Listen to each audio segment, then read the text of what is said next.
we aim to win. Yeah, right now the show begins. We gon' bring it to the house for the home team.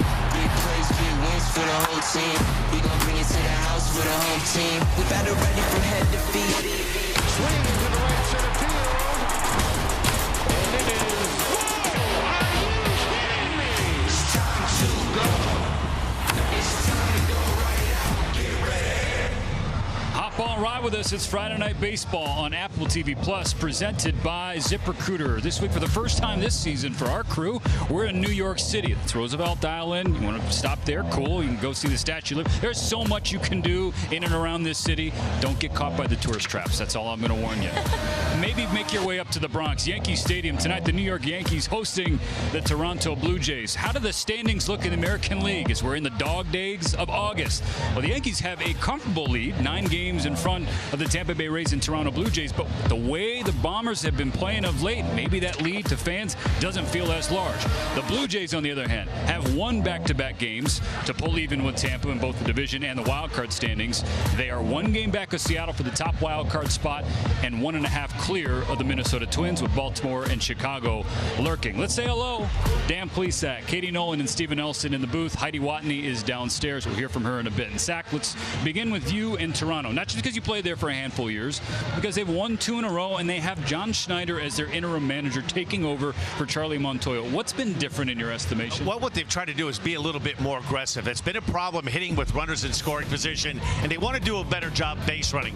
First 15 games, it was guns ablaze, and they were 12-3. Last 14 games, not as much. You see the record 5-9. They've kind of been middle of the pack, pitching, defense, everything. First 15 games, look at the 12-3 record. Dante Bobichette ranking. Same thing with the pitching. The pitching was really good the last 14 games. It's just been ordinary. They're going to need tonight's starter, Kevin Gausman, to be really good. They gave him a big contract this winter, and it starts and stops with him tonight. One guy who hasn't exactly been ordinary is Vlad Guerrero Jr. As you take a look there at his numbers since the All-Star break. He finished second last year in MVP voting because of all the home runs. If you watch the first game of the series, he hit a nice 3-run bomb over the right field wall last night. So guy can still mash. Just wanted to let everybody know. Whenever you come to the Bronx, there's always a buzz. We know that. We've been to this ballpark before. But tonight, Dan, it feels like the stadium is about to erupt in a bad way because they want this slide. The team has been on for a while now. They want it to end. Yeah, the Yankee fans right now, they're very frustrated. This was a team before the All-Star break. Looked like it was going to challenge the 27 Yankees and be one of the greatest Yankee teams of all time. Since July 9th, they've been very ordinary. 12-23. Their bullpen is in shambles right now. Their starting pitching is good, not as good as it was early on in the season. They've had a lot of injuries. If you want to take a temperature on a New York team, one of the best ways to do it is to check out the headlines throughout the season. They will not disappoint. As you can see, things were good in May. Things were good in June after a slow start. Things were good in July. And then here we are as we get into August, from August 15th. It takes a bit of a turn and you know, a little, certainly not dramatic. But it captures what you were saying, Steven. The fans, the media, everybody wants these Yankees to start winning again. And Aaron Boone, the manager, says it comes with the territory. And someone who's built to handle all of it is Aaron Judge, who is the front runner for the American League MVP this year. He has been carrying the Yankees even through this summer. When we come back here on Friday Night Baseball, Heidi Watney will have more on his tremendous 2022 as we get you set for first pitch here at Yankee Stadium.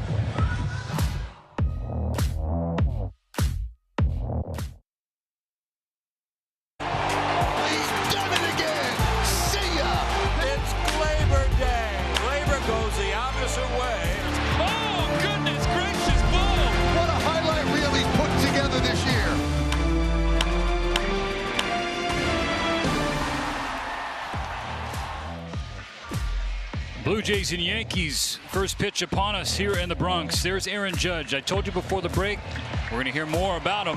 He's a Fresno State Bulldog. Heidi Watney grew up with the Fresno State Bulldogs. What can you tell us about number 99 in pinstripes, Heidi? Yeah, Steven, in case you've been living under a rock, Aaron Judge is having a season for the record books. His 46 home runs, by far the most in baseball. He is on pace to break Roger Maris' single-season Yankees record and American League record of 61 home runs. And wouldn't fans here in the Bronx love to see that? What they also want to see is the team perform better, especially offensively. Since the All-Star break, Judge has provided most of the offense, 13 homers, 32 RBI, really carrying the team. But even he is in a mini slump of his own. Just 2 hits over his last 21 at-bats, no home runs over his last 6. But the good news is Judge has pretty good numbers off Kevin Gausman. He's batting 400 with 3 homers off of the righty.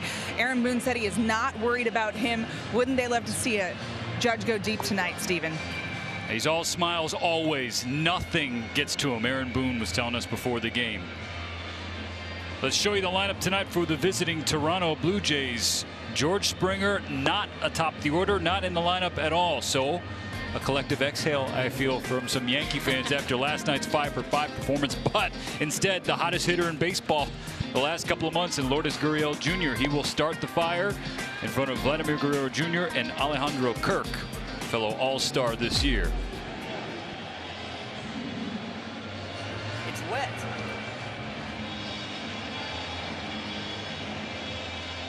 The man they'll face tonight, Jameson Taillon, gets the ball for the New York Yankees. Gave up 3 runs, 7 innings last Sunday in Boston. The Yankees were shut out 3-0 in that game. His last 18 2/3 innings of work, Dan, he's given up 11 earned. What are you looking for tonight? Well, what he does, he tries to mix in that cutter, Steven. It's a 4-pitch mix. Fastball 94 to 96. Good cutter, good breaking ball. He'll throw an occasional changeup to lefties. More importantly, the Yankees are 17-6 in games started by Taillon. Making his 5th start of the season against Toronto, 3-1 with a 2.05 ERA the previous 4. First pitch swinging from Gurriel, shot the other way, pushes Judge back to the wall. He leaps and he makes the catch. That's Cabrera in right. His 3rd game in the majors. Oswaldo Cabrera. Wow. Oh, goodness. Does a great job knowing where the wall is. You see him get back and he leaps up, and a great Yankee fan backs away for him to be able to make that catch. Welcome to the Bronx. He is pure fun, pure energy. Just doesn't seem phased at all about the fact that he's playing on such a big stage. It's awesome. Incredible, too. His 3rd game with the Yankees, he's played third base, shortstop, and right field. He can do it all. 1 pitch, 1 out for Taillon. Now missing inside on Guerrero Jr.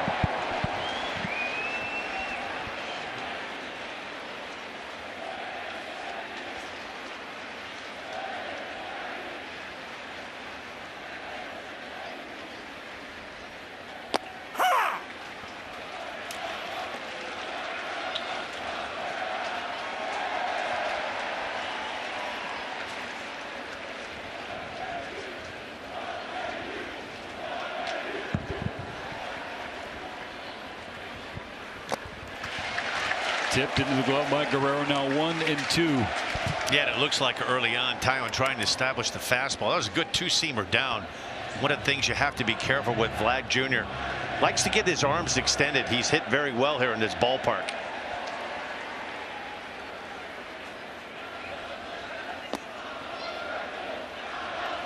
Ball 2 taken.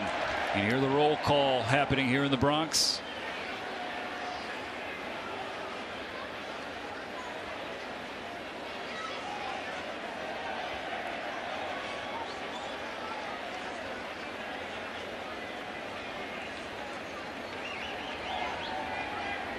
Guerrero awaits the 2-2. He shoots it to right field. That one will hang up into the glove of Cabrera. Yeah, we're going to check out the mix of Jameson Taillon. He mixes it up. He'll throw a lot more breaking balls than he did when he was with the Pittsburgh Pirates. He's used the 4-seamer about 35% of the time. You see the blue one, the curveball. He has a good one. He's throwing it more lately, but he'll go to that cutter. He throws that pitch a lot. 4-pitch mix, and he'll use them all at different times. It's a StatCast 3D powered by a Google Cloud for that peek at Taillon's offerings. Now Alejandro Kirk.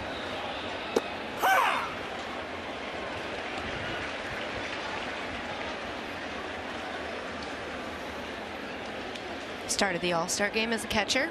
If you're looking at that name, recognizing it, that might be from where. He's a blast to watch.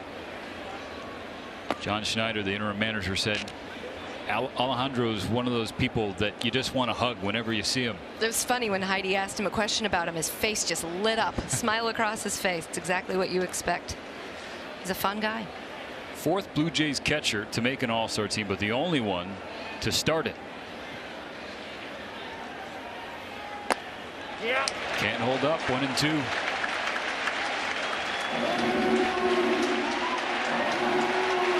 One of the things I love about Kirk is that he'll foul a bunch of pitches off if he can. He'll make a pitcher go way deep in an at-bat, which of course is very valuable for someone at the top of your lineup.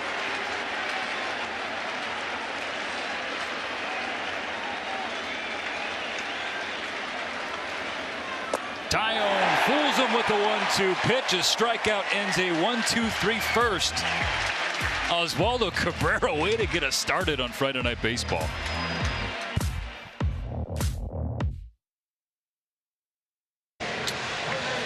Just getting started here at Yankee Stadium. Blue Jays in Yankees scoreless. Home half of the first upon us. Here is the starting lineup for Aaron Boone's New York Yankees. DJ LeMahieu atop the order in front of Aaron Judge and Anthony Rizzo. The first 3 slated to face off against Kevin Gausman of the Toronto Blue Jays. Stan Plesac, you said Gausman needs to be good tonight.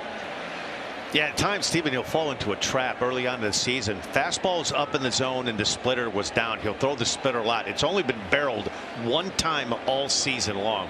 That's his main go-to pitch. You see his 1 loss record, 8-9. A little bit of a concern. Last time, 5 starts against the Yankees, though.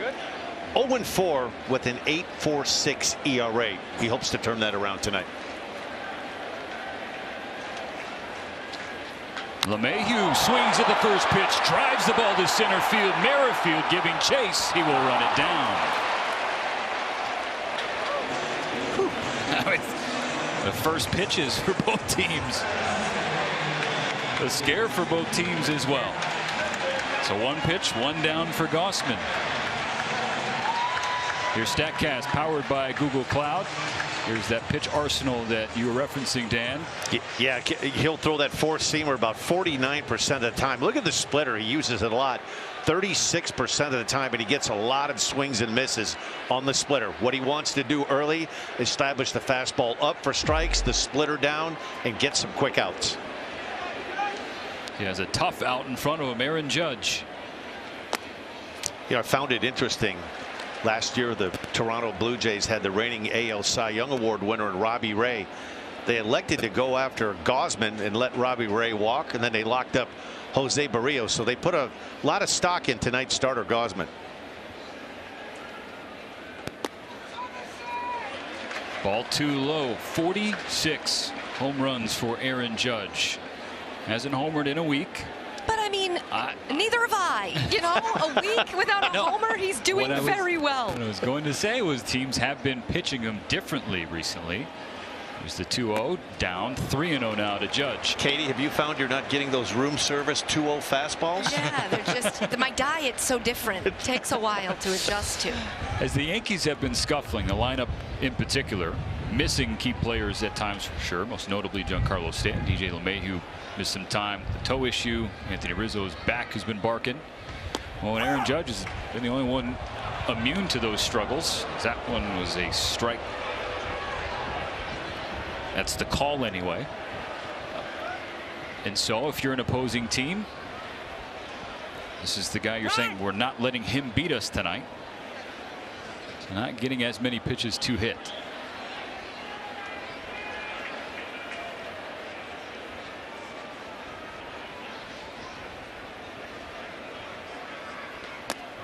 I mean, okay. All right. Okay. If that's where it's going to be. 3-2. You see Aaron Boone, he's had some heated exchanges with the umpires. This one looks like it's a couple of balls below that strike zone, down and in. The reaction from Boone, he's like, no, that ball's down. Come on, let's go. Danny Jansen helping out Gausman. That one too low for anybody to call the strike. So a 1-out walk for Judge. Tonight's odds are courtesy of BetMGM. Looking at the MVP odds in the American League, and you see Judge -700, so comfortable favorite in front of Shohei Ohtani, Jordan Alvarez, Jose Ramirez, Rafi Devers, and Vladimir Guerrero Jr. And I mean, looking at that second place, you got to be doing something really special because Ohtani's doing something incredibly special. No question about that. And that discussion will continue for the rest of the season, to be sure. Anthony Rizzo will step in. He swings at the first pitch. High fly ball into center field. That's a can of corn from Merrifield. You know, a lot of Yankees fans, the concern now, Stephen, is the big fella going to test the free agent market? Grew up in the Fresno area. You'd think the Giants, a big market team, the Dodgers possibly. You have to give him a lot of credit to turn down 7 years, $213 million. I know there'll be a lot of people at the ballpark tonight, and Yankee fans wonder what life would be without Aaron Judge. Something tells me, though, they're going to try to get a deal done. I don't see him leaving here. It'd be hard to imagine him wearing anything other than pinstripes. That's just our outside opinion. But he bet on himself, and safe to say that bet's paid off. Here's Josh Donaldson.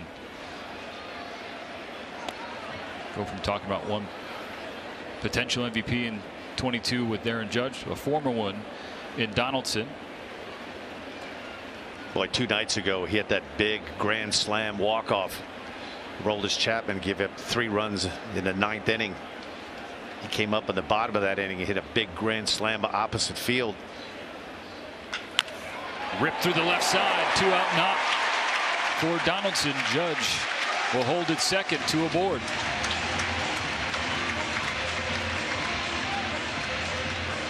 That walk-off slam, the ultimate grand slam. I was going to say that. Did you know what that was? Because I didn't until they said it. It's when you need 3 runs. You're down by 3 in a grand slam walk-off. It's an ultimate walk-off grand slam. Just the third. They got a one. word for everything and a stat for everything. It's the third in Yankee history. The other 2 to deliver such a hit, Jason Giambi and Babe Ruth. And that helped the Yankees avoid a sweep. Tampa Bay couldn't carry that over into last night's series opener against Toronto, which the Jays won 9-2. Here's Andrew Benintendi.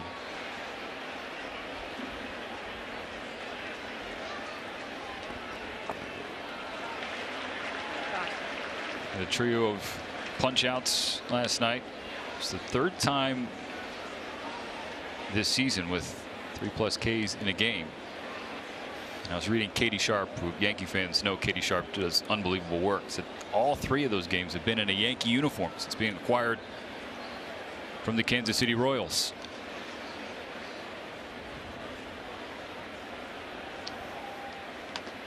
Yeah. Can't check up, 1-1.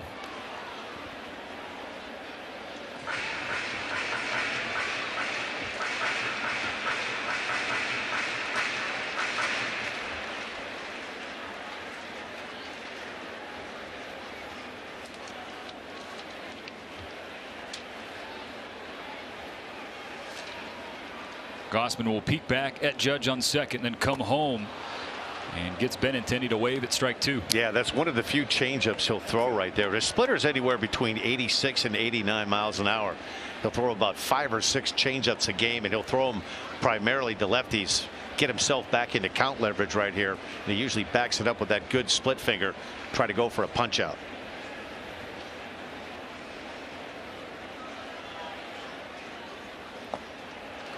Bounced in for ball 2. I don't want people to lose sight of the stat you mentioned, Dan. He's thrown more than 700 splitters this year, Kevin Gausman, and only 1 of those pitches has been barreled up. You know, conventional thinking, Stephen, is you think, why don't you throw it more? The problem is it's a very difficult pitch to throw for strikes consistently, and the ones that are in the strike zone are very easily hit. The key to that pitch is peppering the strike zone enough that you can use that so it appears to be a strike and it dips out of the strike zone. Trying to get Benintendi to bite again, could not, and we're full.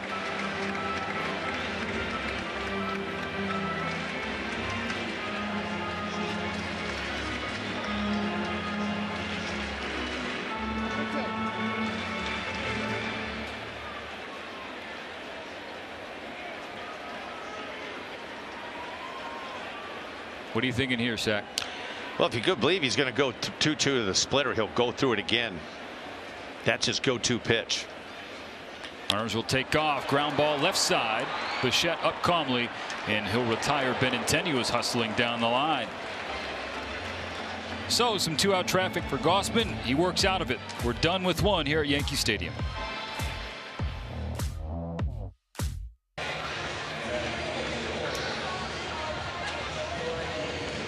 4, 5, 6 due up in the Toronto order. Teoscar Hernandez, Bo Bichette, and Matt Chapman. We're at Yankee Stadium for Friday Night Baseball here on Apple TV Plus.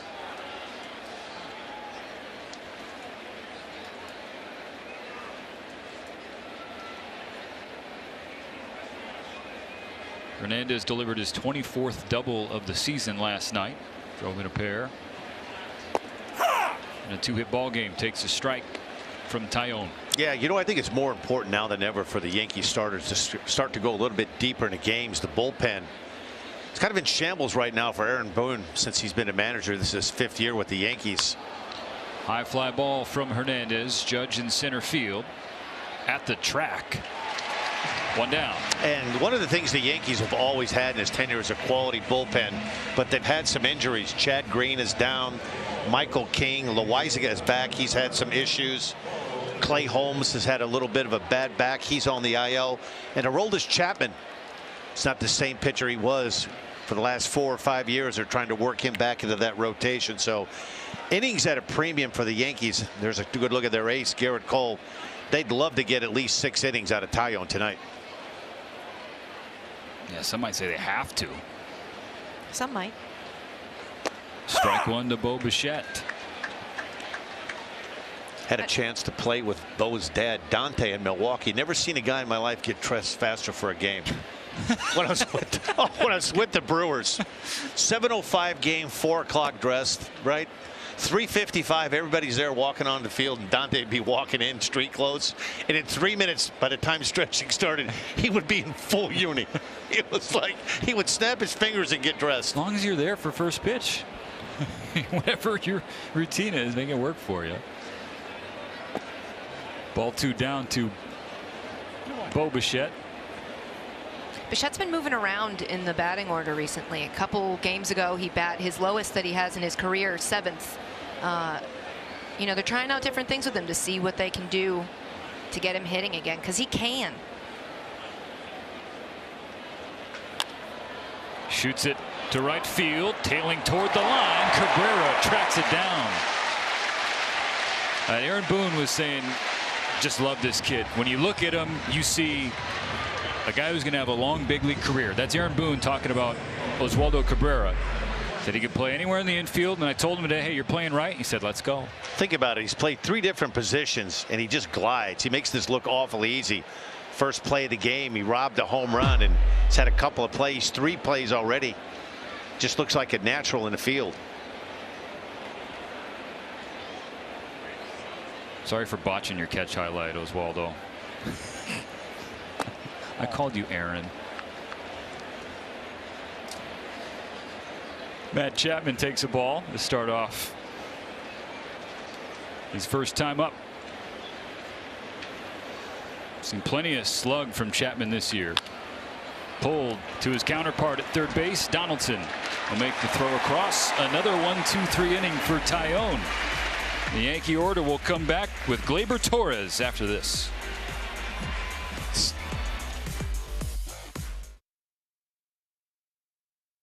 Friday Night Baseball on Apple TV Plus is presented by ZipRecruiter, the smartest way to hire. And sponsored in part by Geico. Switch today and see all the ways you could save. And by Mattress Firm. Upgrade and save up to $400 on top-rated brands.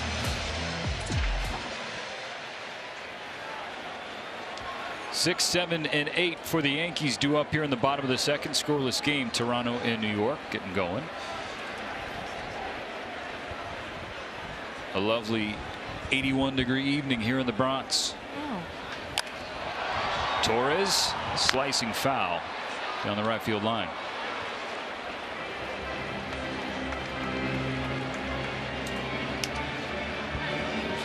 Torres' numbers on the season really scuffling since the All-Star break. batters with at least 100 plate appearances. He's got the fifth lowest batting average at 187.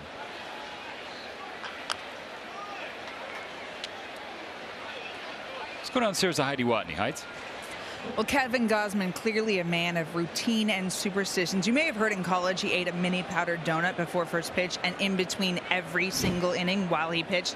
Gave that up in the bigs. He's got a better routine now. From the advice of our own Hunter Pence, during the COVID-shortened season, Gausman started journaling before every start with the idea to help establish his confidence.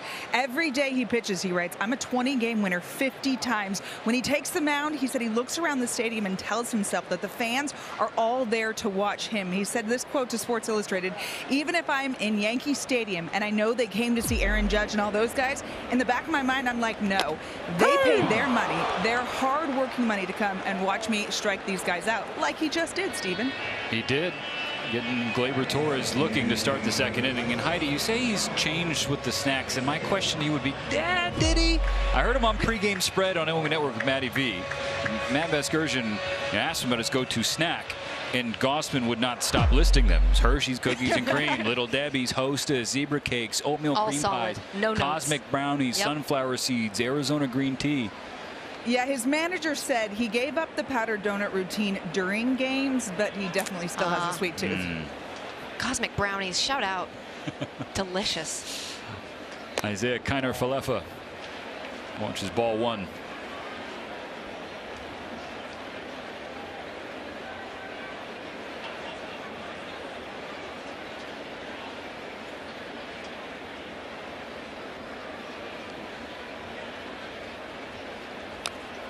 Fouls back a strike. IKF in his last 39 games, 18 driven in. That matches his RBI output in his first 68 games as a Yankee. Was acquired in the offseason. A wild couple of days for him. Was traded from Texas to Minnesota March 12th, and then traded from Minnesota to New York the very next day, along with Josh Donaldson. Swinging a miss, strike two. Yeah, that's a good slider right there from Gausman. You get so conscious of trying to be aware of that splitter, the ball that comes down and into a righty. And that pitch is one that kind of that scissor effect that goes the opposite way.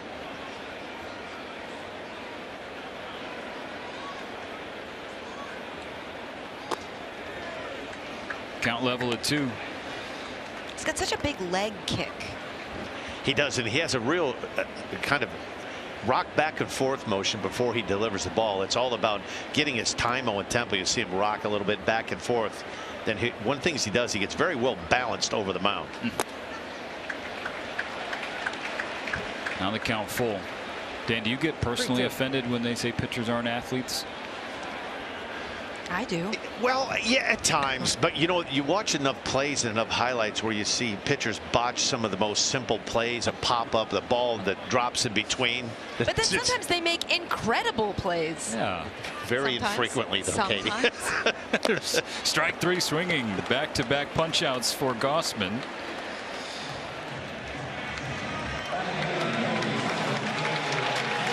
Back in the first inning, it was Waldo Cabrera who's coming up to the plate. Lourdes Gurriel on the first pitch of the ball game. Look at Cabrera in right field, timing the jump perfectly. I mean, it's hard not to love this kid. The energy infectious. I tell you what's amazing, had 4 starts in the outfield in the minor leagues compared to 366 games started playing the infield. So what we've seen in a couple of innings, flashing some leather in right field. He don't care. Recorded his first career big league knock. A double. 4th inning on Thursday, also singled in the 7th. So a 2-hit night for him. With his parents in the crowd, absolutely adorable. Big cut there on the 1-0, 1-1 now.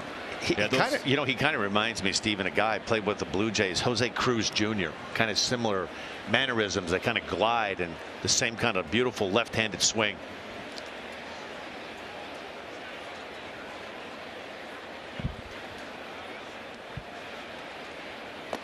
The big swing, 1-2. And the family loved one reaction shots, those are batting 1,000. They got, looks like matching necklace. It's behind Gausman here, though, 1-2. 2 out in the bottom of the second, scoreless ball game. He's battling, stays alive with a foul ball. Yeah, right there. This is what you want to do with a younger hitter. That fastball more than likely for show up in the strike zone just to speed the bat up a little bit. Pretty good chance he's going to see that hard splitter down and away. Again, can't stress this enough. Just his willingness to be versatile, do whatever. 3 different positions he started at in his first 3 games in the show. 1-2 pitch, misses outside. Yeah, that's the splitter. You wonder why only 1 barrel all year off of Gausman. You can see that he very rarely throws it in the strike zone. It's a pitch that he wants to appear to be a strike. When you're watching at home and you see that box, as a hitter, you have such a short time to react to figure out if it's a strike or a ball. The key is late movement down and away. Another foul ball.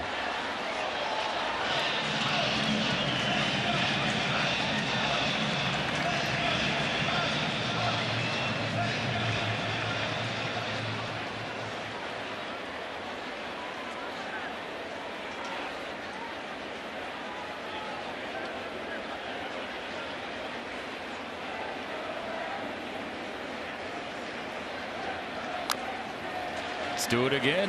Staying alive. Yeah, it's a really good at bat. He's fouled off a couple of fastballs from Gausman that have been in upper 90s, 94, 95. It'll be the 8th pitch of the at bat coming up. Spoiled a couple of good split fingers. Gets a little bit frustrating as a pitcher, particularly when you're facing a younger hitter. You don't have really very much of a book. Yeah. Not a lot to draw off of. Pitch number 8. He holds off. Now 3-2. Peel down to third. No, he did not. So called up this week from AAA Grant Wilkes-Barre. Yankees looking for a spark.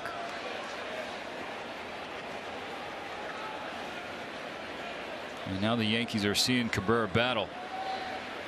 See that pitch count getting up on Gausman.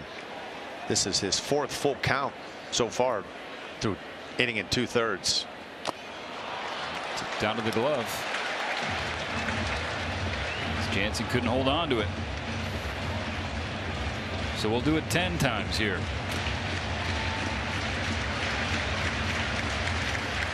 Jansen behind the plate. Kirk is the DH tonight.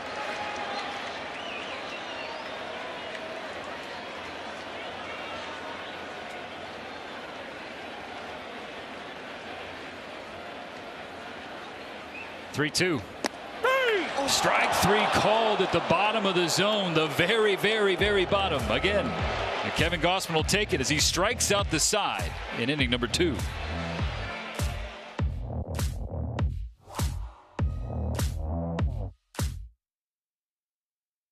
Friday Night Baseball on Apple TV Plus, presented by ZipRecruiter. Jamison Tyone back out to work the top of the 3rd inning against Toronto, and we have a special guest here. My good friend Sweeney Murdy of WFAN. Sweeney, who did you make mad to have to sit in this seat with us tonight? Are you kidding? This is great. I can't believe you guys are having me here. How are you? How are your mentions these days? They're okay. Again, make sure to give us a little plug, you know. I think, well, actually, when the Yankees are losing, my mentions get filled with pretty crude stuff sometimes. They don't like it. No. Oh, look out. Right back by Tyone. First hit of the ball game for Toronto, a leadoff single for Whit Merrifield. In all seriousness, this was the 2nd best start in franchise history for New York. 38 games above 500 at one point. Certainly health hasn't been there all the way through, but what else in your estimation has been biting the Yankees these last few weeks, month and a half, really? That's mostly the deal, is health. I mean, the lineup is one thing, okay? They have some accomplished hitters in the lineup, but Giancarlo Stanton missing from the middle is a really big factor here. It's pushed a lot of other guys up, and they haven't really taken off yet. Guys like Torres and Donaldson got some big hits the other night, but, you know, for the most part, the Yankees lineup has been kind of top-heavy this year, and I think losing Stanton was a really big blow. The injuries to the bullpen are an incredible factor for this team. Think that they all lost Chad Green and Michael King for the season. That's a lot of innings, a lot of appearances. Clay Holmes was ineffective and then got injured. It's bringing Aroldis Chapman kind of back into the fold, but he hasn't really reclaimed that closer role yet completely. That's a lot of your top relievers that you haven't been able to. And Loizaga was hurt for a lot of the time this year. A lot of your top relievers are not performing at the level you expect them, or are injured. It's going to affect a lot of the game. You know, for the first time, Aaron Boone's this is his 5th year. And to me, it seems like this is as vulnerable as I've ever seen the Yankee bullpen. The one constant under the leadership of Aaron Boone is they've always had that guy in the bullpen, a go-to guy, a troubleshooter guy. Whether it was Chad Green, whether it was Loizaga. And it seems to me right now they don't have that guy, and they don't have that guy in the 9th inning either. It was King and Holmes, really. I mean, those were difference makers. King should have been an all-star. Holmes was an all-star. And Holmes started losing command of his pitches a little bit and had a little bit of trouble, blew a couple of saves. Now he's dealing with some back spasms. I think the hope is that you can use this time on the injured list to maybe get him, mechanically right again and see if he can do that and get back there. But Dan, no lie. I mean, I was thinking about it this way. The Yankees built this great run in the first half because they were scoring a lot of runs early and they were able to lock it down with a great bullpen. Well, the lineup has been compromised a little bit with Stanton out, so they're not scoring as much early. And there's nothing, the team that leads after 5 innings controls how the bullpen is used. The Yankees haven't been doing that very often in the second half. When is Stanton supposed to be coming back? Stanton is going to begin a rehab appearance with AA Somerset this weekend. So he's going to play 2 games, Saturday and Sunday as the DH. He's going to take a day off Monday. He's going to sit in, take some live swings against Luis Severino, who's on his own way back too. Yeah. That's a name we haven't mentioned. That's on Tuesday. So when the Yankees hit the road for a 9-game trip, it's Oakland, Anaheim, and Tampa. Stanton should be eligible and available on that trip, but mostly just DHing so far, which is fine because if Oswaldo Cabrera is going to play right field like that. Exactly. Whit Merrifield's leadoff single. He's on first base. Nobody out. Kevin Biggio. Yeah. Can't get it done. So now it's 2-2. Now, as sideways of things have gone here in recent weeks for the Yankees, that unbelievable start afforded them a huge pad in the American League East. Absolutely. Now, with that maybe comes a little bit of a risk of getting too comfortable with it. How do you expect the Yankees to sort of navigate these dog days in the last month of the season to get them right before October, given that they have some room between them, Tampa Bay, and Toronto? Yeah, I don't think they want to take advantage of that huge cushion. I think what's going to help is that Tampa, Toronto, Baltimore all play each other, I think all like 8 or 9 times apiece down the stretch here, right? So, I mean, they're going to beat each other up a little bit, which will help. Mostly it's just about getting the Yankees right again, and I really believe it's about health. Getting Stanton back in the lineup is going to be a huge factor here. Getting Holmes back healthy and effective, that's huge because, Dan, you're right. Right now, the Yankee bullpen doesn't have that guy. You know where you're going. That is a rope to right field with Merrifield running down. Cabrera relay home. The stop sign was put up for Merrifield. I think he wanted to go. Second and third, though, for Toronto, with nobody out after the double from Biggio. I love that play. That's the flip play. Runner on first, double to the right field corner. Everybody's in motion. It never actually plays out quite that way, right? Cabrera played this. Remember, Cabrera's never played right field at Yankee Stadium. He only had a handful of games out there. That's a pretty nice job. Just a routine, but to get a speedy runner and hold him to third. Nice play there. To get back to the bullpen, though, Dan's right. This is the first time in a really long time the Yankees don't have it settled where if you get a lead, here's what you're going to do. And the injuries have really cut into that. So, that on top of the scoring issues they've had for about the last 2 weeks, it's about as low as they can get after such a great start. Danny Jansen takes a strike, called off the plate. I know a lot of Yankee fans have asked me, why trade a starting pitcher like Jordan Montgomery to acquire a guy that's on the IL? Yeah. I've gotten that question quite a bit too. Here's my answer for you, is that how and why this happened. The Yankees have known since the winter that they probably wanted to try to upgrade center field. Aaron Hicks was coming off an injury, remember. He missed most of last season with a wrist injury and was coming back, and he's gotten a little bit older since they first acquired him. Center field, he's not as strong defensively in center field as he used to be. So what happened early in the year? Hicks struggled defensively. They moved Aaron Judge to center field, where you see him tonight. It's not a long-term solution. It's not a long-term solution to have Aaron Judge in center field. There's a lot of wear and tear on him. He's a very important player. Ideally, you'd want him in right field. So, to me, what the Yankees saw was an opportunity to get a center fielder, albeit an injured one right now.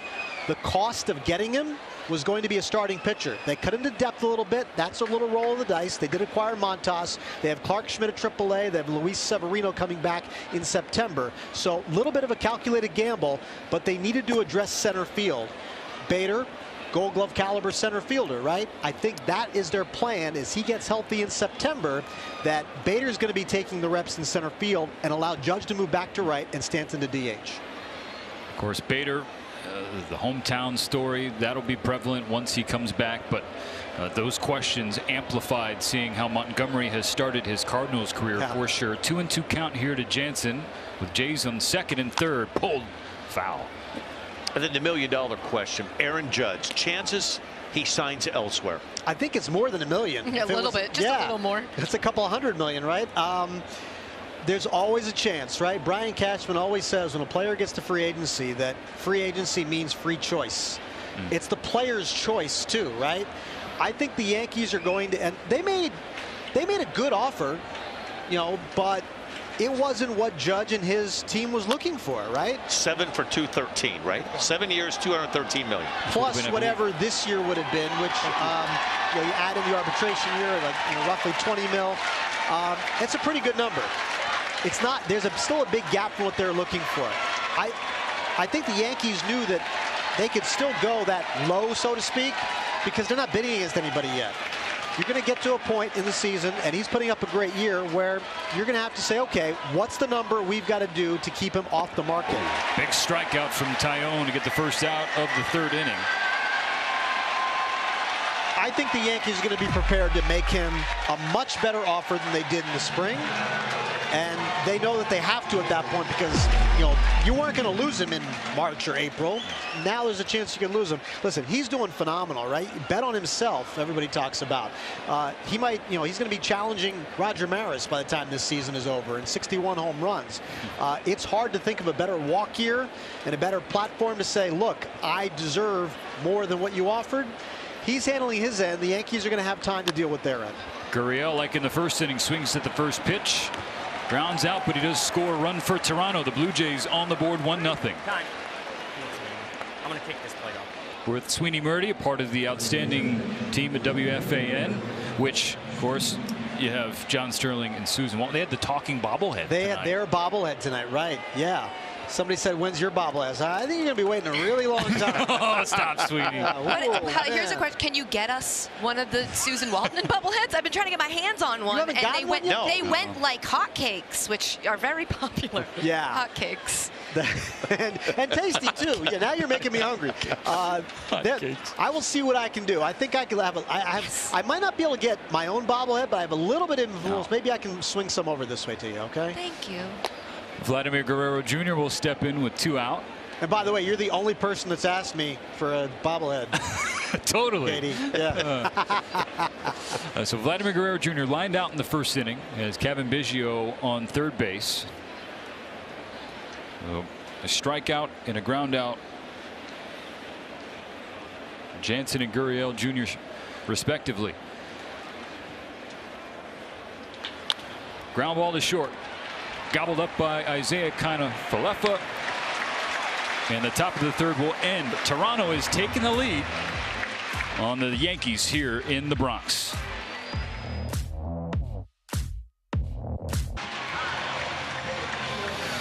We're back in the Bronx. Friday Night Baseball on Apple TV Plus. Toronto just took a 1-0 lead over New York in the top of the third, set for the home half here on what is a gorgeous night in New York. This is a terrible place to work. Sweeney Murdy of WFAN has joined us. Yeah, that site doesn't get old, does it? No. Man. Kevin Gausman struck out the side in the second inning. Kyle Higashioka with a ground ball on the first pitch to Bichette. Quickly one down. Boy, that's what you like to see. You score a run top half of the third, and Gausman comes out, established a strike one right away. This is a dangerous team, in my opinion, Sweeney. Blue Jays have kind of underachieved, in my opinion, up to this point. 9 games over 500. They really haven't hit as much as we thought they would hit. Last night's starter, Jose Barrios, was really good. There's a look at John Schneider, the new manager, Vlad Jr. This is a team with a lot of star power that if they get hot at the right time and their starting pitching turns it around, they could make a deep run in postseason baseball. This is the dangerous time. I think a lot of pressure was on them early this year, and people expected them, okay, listen, they've been on the rise for a couple of years.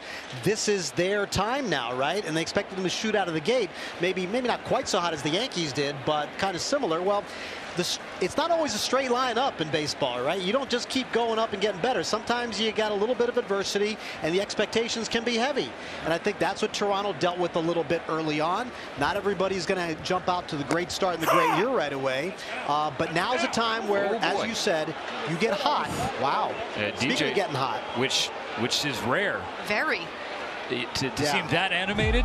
Yeah. He's got some fire, but he rarely turns it back to the umpire. That's the pitch. A couple of those were called a strike on Aaron Judge in the first inning. At least that one's touching the box.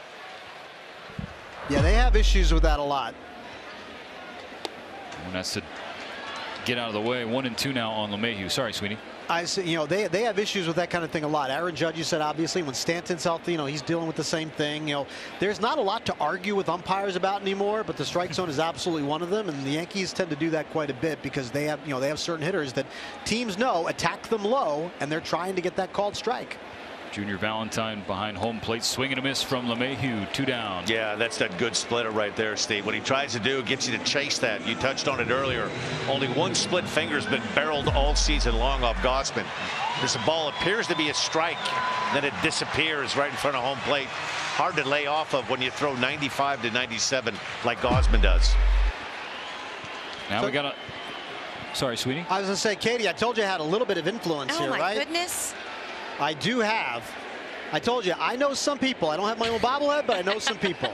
So here's your very own. Oh, thank you so much. John Sterling, Susan Waldman bobblehead. You are shooting up my Sweeney power rankings.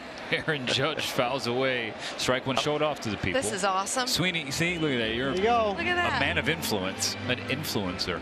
That's it. Incredible. My second bobblehead of the season. I'm quickly building a collection for myself. A strong one. But this one's very important. Now I got Susan watching me do this job, which is very stressful. We were fortunate to meet those two legends for the game, and now we watch Aaron Judge. Lace to left with hook foul. You know, getting back to the Blue Jays, Sweeney, Alek Manoah, their former first-round draft pick, I think he's established himself right now as the ace of this Blue Jays rotation. There's a good look at Alek right there, big, strong guy at the University of West Virginia. If Manoah is throwing the ball well, last night Barrios gives you an indication of what he could be, and Gausman's the front of the rotation guy. This is a team that could cause a lot of problems in October baseball. Completely, you know, and that's the problem is that you have a lot of these teams right now that have, okay, they've got some pieces, but you got to get hot. The Blue Jays have had some issues over the course of a season that have kept them this far. Plus, the Yankees got off such a great start. They kind of buried everybody. But you're right. I think we've all felt. Liner from Judge, snared by Bo Bichette.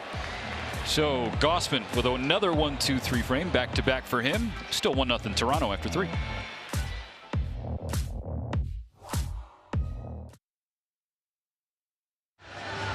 Welcome back to New York. Toronto Blue Jays leading the New York Yankees 1-0 as we begin the 4th inning of play. Lourdes Gurriel Jr.'s RBI ground out. The only damage we've seen. We have Sweeney Murdy, part of the WFAN crew with us. Dan Plesac, Katie Nolan, Stephen Nelson here. Heidi Watney, she's down there somewhere. You're going to hear from her in a moment. But Sweeney, before we say goodbye, as there's a ball inside to Alejandro Kirk, we've talked about the division and the Yankees and Jays, their place in this race in the East. But I think the bigger picture in the American League for a franchise that's on the quest for number 28 is the race for the top seed in the AL with the Houston Astros. Houston now has some space there. How big a deal is that in your mind in this expanded postseason? Well, listen, the Yankees have lost in Houston twice already in the last 5 years, right? Yeah. Home field advantage is something the Yankees desire. It's something that would obviously help them. But right now they're chasing. I think you just have to get themselves straightened out and not worry about that right now. Houston's interesting. They haven't played Tampa yet. They have 2 series left with Tampa Bay.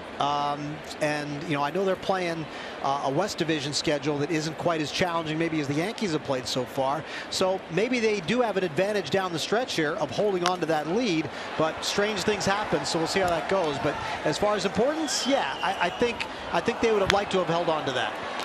One more question, trade deadline related. In your opinion, were the Yankees in on Luis Castillo, and was Montas kind of plan B? Yeah, I mean, I think everybody's plan A was Castillo. I think that once the prospect package that was shown to the Reds from Seattle presented itself, I think the Yankees knew that they probably weren't going to be able to match that. And Anthony Volpe is a guy that they were making sure they held on to. And once you step down from that, some other good prospects in the system. But as far as what Cincinnati was looking for, Volpe seemed to be one of the guys they wanted everything centered around. Montas was in that next tier. Remember, you know, he was a good pitcher. He had a little bit of a physical issue not too long ago, so maybe he's still working his way back from that. He just doesn't have the luxury. You know, trade deadline acquisitions are not like offseason acquisitions where you say, you know, he got 32 starts. Base hit through the left side from Kirk to start the 4th. Well, we get right back to you, Sweeney. First, downstairs, Heidi Watney, who chatted with Aaron Boone. Sweeney, you put Cabrera in right field. First pitch, he robs a home run. How nice to see that. Yeah, really good. And then moved really well to the line on that other play.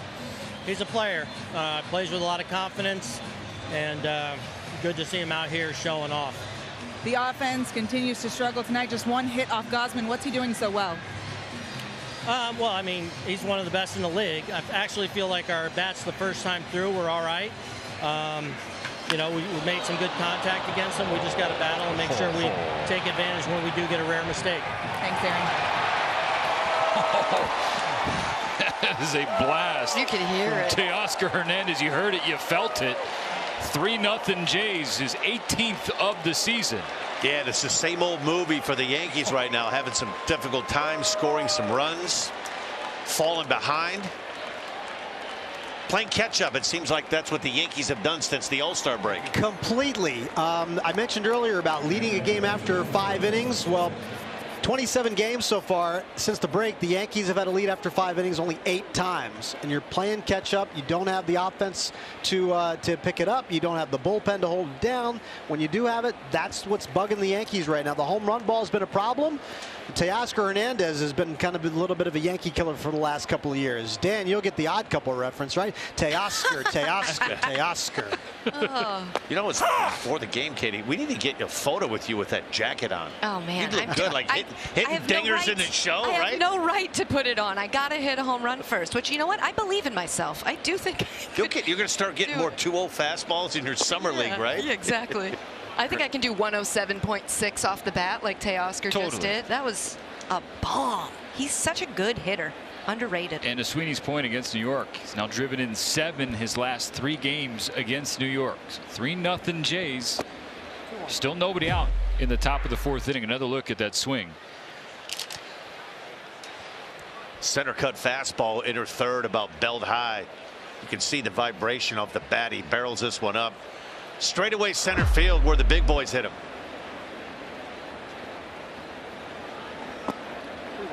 Tyone did such a good job early in the season of limiting walks and limiting home runs. When he had his struggles in June, July, home run ball became a part of it. Walking guys became a part of it.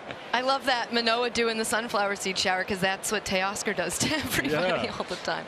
That's great. We had Alec mic'd up last time we had the Blue Jays on front. I mean, he's just a joy. And he's also awesome at pitching. All-Star this year. So full count now to Bo Bichette. Well, hey, Sweeney, we know today's a work day for you, so we're going to let you get back to that, but we can't say thanks enough for you spending some time with us in the booth and offering your perspective on both of these teams here tonight. You bet. Thanks for having me, guys. Always appreciate your hard work. And listen, the picture is always awesome, and so are the guys behind the picture. So thanks for having me on. Yeah, you know what? You Bobblehead delivered on time, bringing that bobblehead. Brought a nice smile to Katie's face. Thank you so much. That was like in 15 minutes. Thank you so very much. Right? Can we see that again? I would also love a Mercedes-Benz. Yeah. Oh, Get yeah. somebody- I mean, I don't know. I feel like I should just ask for stuff now, and maybe it'll show up after a half an inning. I'm going to add bobblehead delivery man to my business card. As you okay? should. As you should. The versatility of Sweeney Murdy. WFAN. Thanks, Sweeney. We'll talk to you soon, brother. Thanks a lot. All right, so 1 out now in the top of the 4th inning after that strikeout for Tyone. Bouncing back, trying to anyway after the 2-run mammoth homer from Teoscar Hernandez. Strike 1 to Matt Chapman. And Bo Bichette was visibly frustrated with that strikeout. I think it's been a frustrating year for Bo. More on that as the game moves along. Focus on Chapman, who grounds to third again. Just like he did in the 2nd inning. 5-3 in the scorecard for Chapman. Thank you.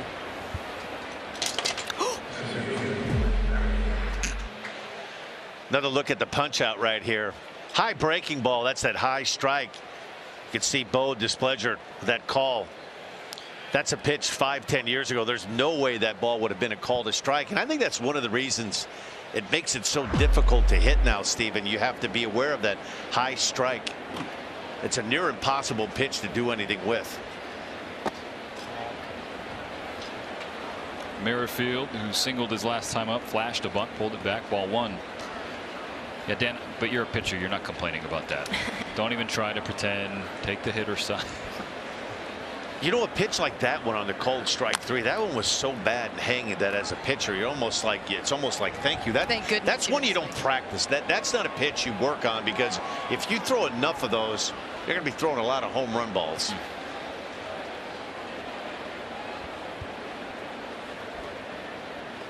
Yeah. Ooh, just a little sword from Merrifield, thanks to that from Tyone. Now 1-2.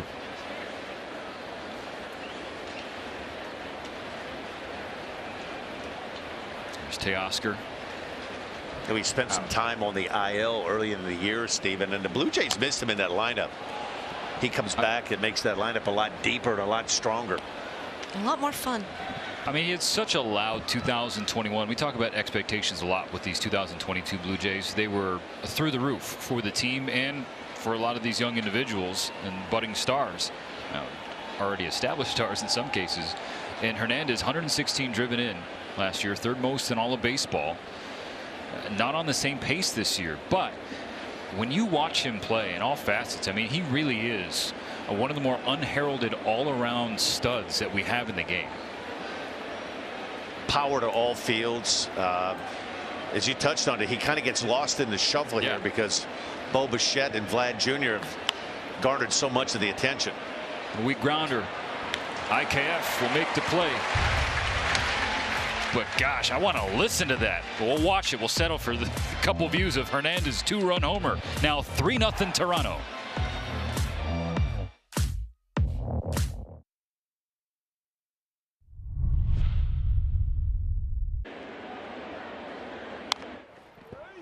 Ay, ay, ay, ay, ay, ay, ay.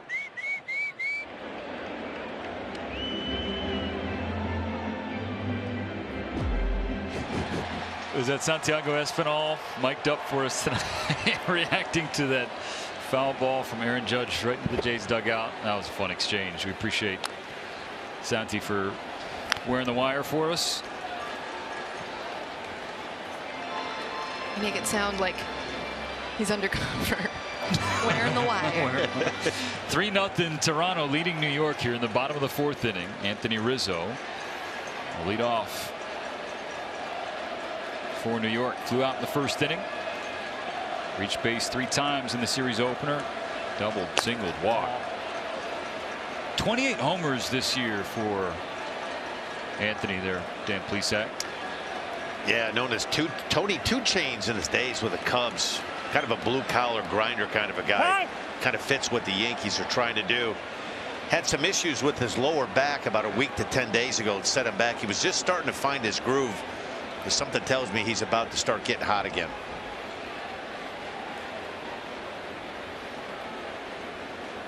Ooh. One after the 1-1 fouled it back 1-2. 18 of those 28 big flies for Rizzo here at Yankee Stadium. And he's really difficult to pitch to. You watch how close he stands near home plate. That right elbow almost leans over home plate. I can't recall anybody in the American League or in the National League that gets as close to home plate as he does. Very little room between where he's standing and the inside corner. Gausman sets for the 1-2. Foul ball from Rizzo. Yeah, you being a left-hander, Dan, I mean, I can't imagine that would be a comfortable look. No, it's not. And really, for a pitcher, you'd like to have some space between the outside corner and that body. Like if he would stand about 4 or 5 inches further away from home plate, it gives a better visual. The problem that you run into with a guy like Rizzo, a ball that's 2 or 3 inches off the plate, that's right at the barrel because he's so close to home plate. Ball no. Watch his ball 2 in the dirt. And he's a heavy pull hitter. No secret with Anthony Rizzo, so the Blue Jays defensive alignment as such. Basically 5 in the outfield. So Chapman basically at short. Bichette in shallow right. And then Biggio in the outer run.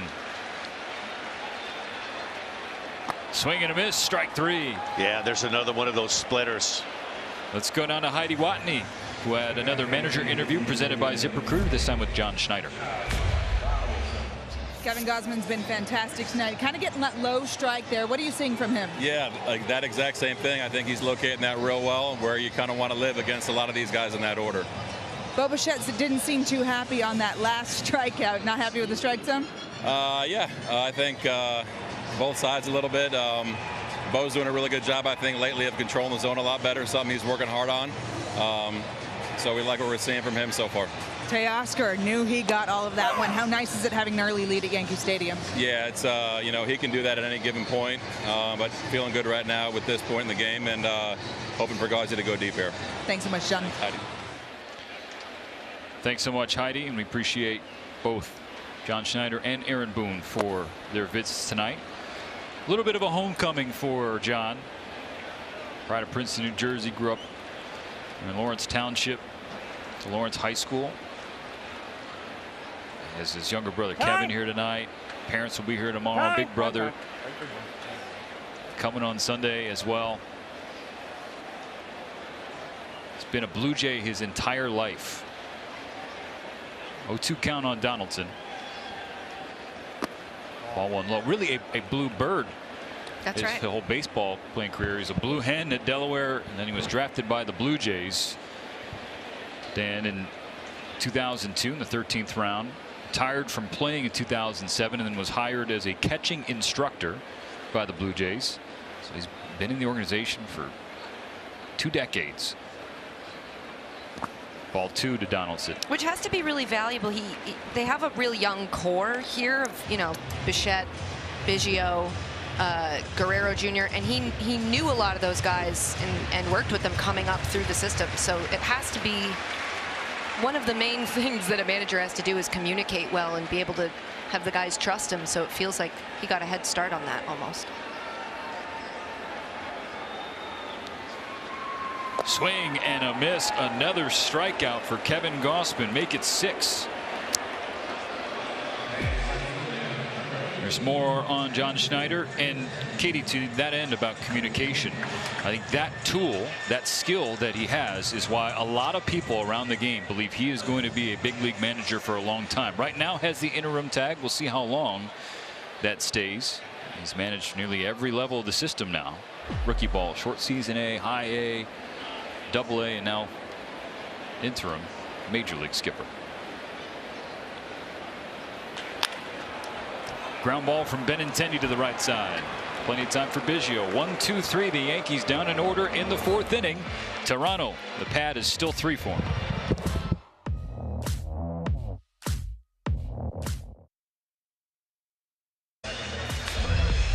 Welcome back to Apple TV Plus and Friday Night Baseball, presented by ZipRecruiter. Tonight we are in New York City in the Bronx, watching the Yankees host the Toronto Blue Jays.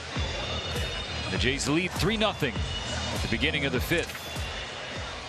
An RBI ground out from Lourdes Gurriel Jr. in the third, and then a 2-run blast from Teoscar Hernandez in the fourth. It's the 14th homer allowed by Jameson Taillon in his last 11 starts.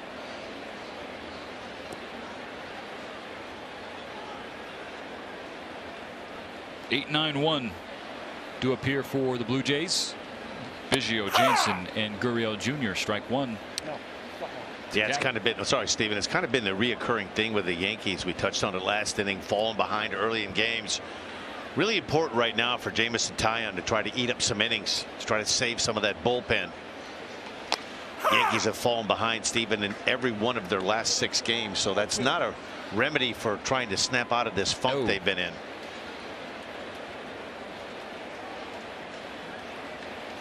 And New York has been letting the Yankees hear about it. Aaron Boone 2. 2 pitch misses away. Count level 2-2. You know, it's really amazing when you think of where the Yankees were before the All-Star break. We were talking about a team that could possibly win 110 games or more. They were firing on all cylinders. Clay Holmes had made the All-Star team as a closer. The lineup that was hitting home runs, and that's kind of gone with the Yankees the last 4 or 5 years. When they hit home runs, they score runs, they win games. The run production is down. The bullpen is as bleak and weak as it's been since Aaron Boone has been managing, and you just kind of get the sense being here at the ballpark tonight, it doesn't feel like a team that's 9 games in first. Yeah, Aaron sorry, Steve. Strikeout there from Taillon. Aaron Boone made that statement earlier this season about how they made deposits and now they're making a couple withdrawals in terms of the lead that they had. And as a fan, you don't want to hear that, but at the same time, it is true. The reason you can get out to such a big lead, you don't get a special necessary trophy for like winning by a certain amount of games over whoever was behind you. So there is a little validity to that, but I understand as a fan wanting to just run away with your division. And I think as Jansen started out with a ball outside, for the Yankee faithful, it's looking at the big picture. It's not just about the division. It's about how this team looks in terms of competing for a world championship. Have not won since 2009. Foul ball from Jansen. And some frustrations here. Coming short of acquiring Castillo. And and this is no disrespect to Frankie Montas, who has had to deal with off the field stuff as well early in his Yankee tenure. Ground ball to the left side. Easy play for Donaldson, who's been really good defensively. Jameson. It's time for tonight's trivia question. You can just ask Siri, who leads the American League in strikeouts? Some of you may already know. If not, you have help. I'll give you the answer in a moment. And I think what else hurts too, Yankee fans, the Mets are playing so well. Oh yeah. Sure. And you know, the Yankees have kind of owned this town for the last 5 or 6 years. They haven't won a championship in a while, but it seemed like they've always had the marquee players, and now the Mets have burst on the scene. DeGrom back healthy again. Max Scherzer, Taijuan Walker's been really good. The Mets and the Atlanta Braves are hooked up in a good battle in that National League East. So it's not just, it's a New York town right now that you'd have to think that the Met fans, they're walking around with their necks bowed a little bit more right now. Subway Series on tap as well following this set with the Toronto Blue Jays. We found the one Mets fan. What do we do? Cheer up, buddy. 0-2 coming. Gurriel Jr. takes ball 1. And for the Toronto Blue Jays, they were the team. The trendy, the sexy selection, I would say, preseason for a lot of people in the baseball world. They're trying to get back to that level. Look out. 2-2. Yeah, and I was on that train too, Stephen. I just thought Ryu was going to have a big year, and they've lost him for the season now. And the Blue Jays starting pitching just hasn't been as good as advertised at the beginning of the season. Manoah's established himself as a really good pitcher. In my opinion, he's the best pitcher, starting pitcher on their staff right now. Barrios was good last night. Tonight's starter Kevin Gausman, over $100 million 5-year contract. He's been good. And if their starting pitching holds up their end of their bargain, got a chance to see last night Jordan Romano, their closer, I thought he was brilliant last night.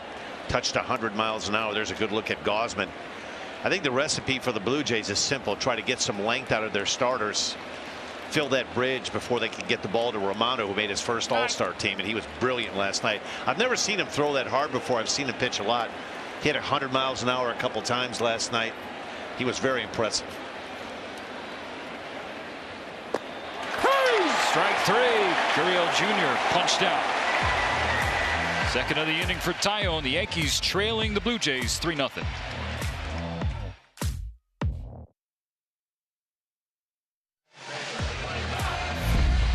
Friday Night Baseball on Apple TV Plus is brought to you by SoFi. Bank, borrow, and invest all in one app. And sponsored in part by Oris, a 118-year-old independent Swiss watchmaker setting the new standard. And by Hotels.com. Find your perfect somewhere. It's time now for a feature that we like to call Field Levels here on Apple TV Plus. We want to give you viewers a true taste of being at the ballpark by opening up all the microphones that we have at our disposal. So we're going to stop yapping. We'll be right back. Sit back and listen. The sounds of the game as a base hit begins the bottom of the 5th for New York.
2-out base hit for Oswaldo Cabrera. Trying to spark something here in the bottom of the 5th for New York. Honestly, I just kind of got lost in the field levels.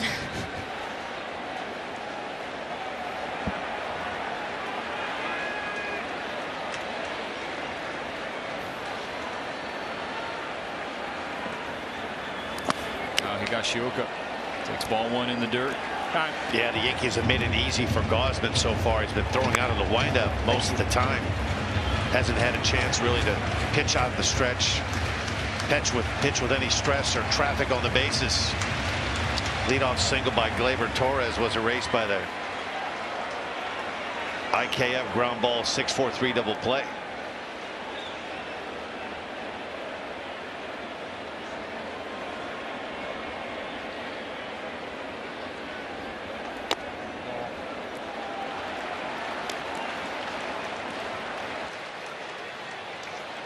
Blue Jays fans, if this name sounds familiar, you might remember back in September of 2020, he had a 3-home run game against your team, and I'm sorry about that. You're bringing up all the stuff.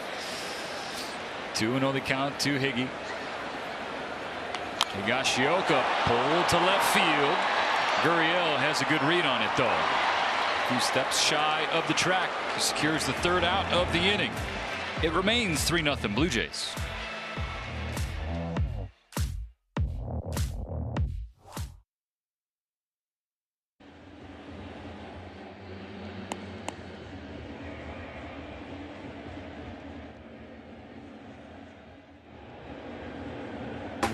Lauren Gardner with your Apple TV Plus studio update as we start you off in the Twin Cities. Luis Arraez here in the 1st. Homers to right off of Martin Perez. Nice souvenir there to make it 1-0. How about this? The next batter, Jose Miranda, copycat Jack. I'm going to go ahead and coin that one myself. 2-0. Twins with the lead here. You can also watch that game on Apple TV Plus. Meanwhile, in the city of brotherly love, top 3 polar bear. 2-run shot off of Aaron Nola. Gorgeous sunset, by the way. 30 homers this year, 102 RBI, tied with Aaron Judge for the major league lead in that category. Driven in 3 of 4 of the Mets' runs tonight so far. Friends? Thank you, LG. Always appreciate when Lauren Gardner whips it around for us. Keeps us posted on what else is happening around the league. Here in the Bronx, it's 3-0. The Blue Jays lead the Yankees. Jameson. Oh my goodness. Heads up. Oh my God. Oh. Bat went flying into the stands as Guerrero couldn't hold on. And based on the reaction, I think everyone's okay. It's okay, thankfully. Wow. It's a souvenir for someone. Yeah, thumbs up. That's okay. Great sign from fans there. Batman's reaction is my exact reaction. I would be like, are you okay? Oh my goodness. Oh, is that a child? Oh, that's so scary. I almost went like right in between them. Like Yeah, the guy in the blue T-shirt, he was like, he wanted that bat, didn't he? He took it from, and he totally whipped on it. Yeah, he sure landed did. in the woman's lap. I Sure think did. he took it. No way. There's a line drive, base hit, left center field. Can't be cut off by Benintendi. So a leadoff double for Vladimir Guerrero Jr. Just needed a different bat. You see there why he's such a tough hitter, Steven. He kind of such great plate coverage. He has power to all fields. You're always a little hesitant to go inside because he pulls the ball. Watch how he gets his arms extended and he pulls this ball and it skips quick on that grass. Benintendi not able to cut it off.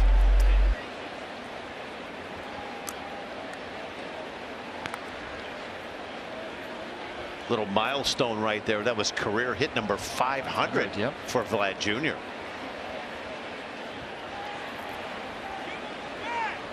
.23 years old. He's already accomplished so much. Strike one. Starts off Alejandro Kirk.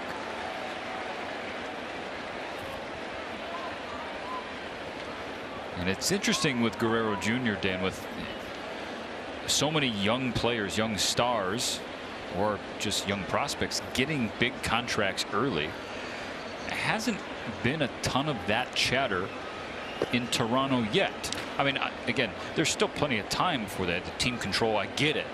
But Padres with Fernando Tatis Jr. has been suspended. Or pick a star the around Braves just locked up Austin Atlanta Riley with everybody. And Harris Jr. long-term contract. And there's word that Dansby Swanson is close to a long-term deal with the Braves. Just wonder if that'll pick up steam for Vlad Jr. Strike 2 at the bottom of the zone to Kirk. Yeah, you'd have to think, right? They shelled out a lot of money to keep Jose Barrios. Spent over $100 million on Kevin Gausman to bring him in. They're going to be forced with some big decisions, big dollars. Bo Bichette, eventually that bill is going to come due. Vlad Jr. Ball, no. Did it? No, he didn't. Check down. Gabe Morales says no, he did not on Kirk. Kirk also 23. Look, it's a great place. It's a phenomenal city, great place to play. An organization that is willing to commit money like this, as you've seen, Dan. And so now it's just a matter of the core graduating to that next level of competition. Currently tied with the Tampa Bay Rays entering Friday's action for the second spot in the wild card race in the American League. A game back of the Seattle Mariners. 2-2, poke to right field. We'll see. Guerrero Jr. will be held up at third base. So first and third now for Toronto.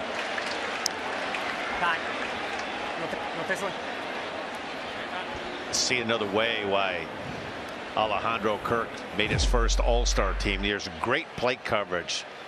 This is a cutter that's up and away. He doesn't try to pull it. Hit the ball where it's pitched to right field. And a nice job by Cabrera to get to that. And a good throw to LeMahieu at the cutoff position.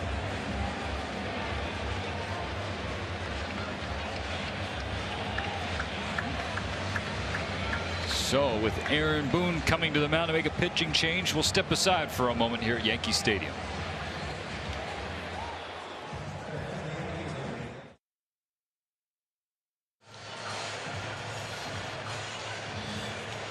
As we welcome you back to Yankee Stadium, first and third for the Blue Jays in the top of the sixth with nobody out. Earlier we asked tonight's trivia question. Now let's answer it. Who leads the American League in strikeouts? The answer: pitcher who will take the ball tomorrow for the New York Yankees, Garrett Cole, opposite Mitch White of the Blue Jays. 184.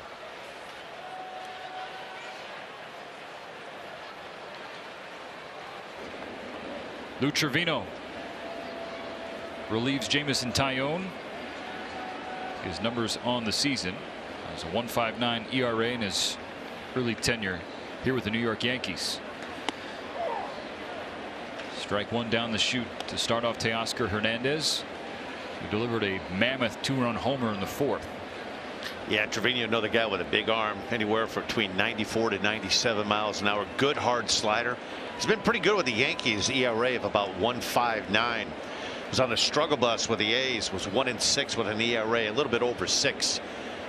Aaron Boone told us before the game he's trying to find some order, to find some guys that he can go to salvage some outs in that back end of that bullpen. 0-1 pitch, Sky just beyond the infield on the right side. Torres is under it. It's a big out for Trevino. You come into a spot like this with first and third and one out. I mean, you'd like to get out of this situation with no more run scoring, as difficult as it's been for the Yankees to score. If you can get away with this, just giving up one of these runs, consider it almost a win, especially when you're going through this tough part of the order. Teoscar Hernandez, and you have Bo Bichette and Matt Chapman coming up. Bichette does have an 11-game hitting streak against the Yankees entering tonight. 0 for 2 thus far.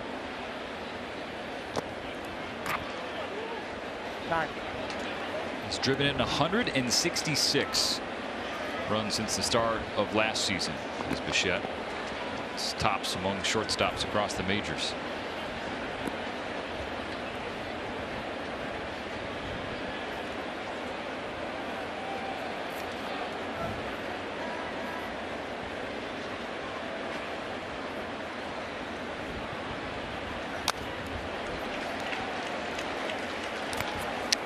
Yeah, pretty good fastball to hit right there down in end zone. You see a good swing there by Bo Bichette. got to be careful with this guy. He looked to hunt a fastball. He's a good fastball hitter, especially with this short porch in right field. When he's swinging the bat really well, he'll take that fastball that's down and away and he'll rocket it to right field. So you've got to mix it up. I've always thought he was a better fastball hitter than an off-speed guy. Fastball low, called a strike again, as it has been all night. Junior Valentine, and that one looked even lower than the others.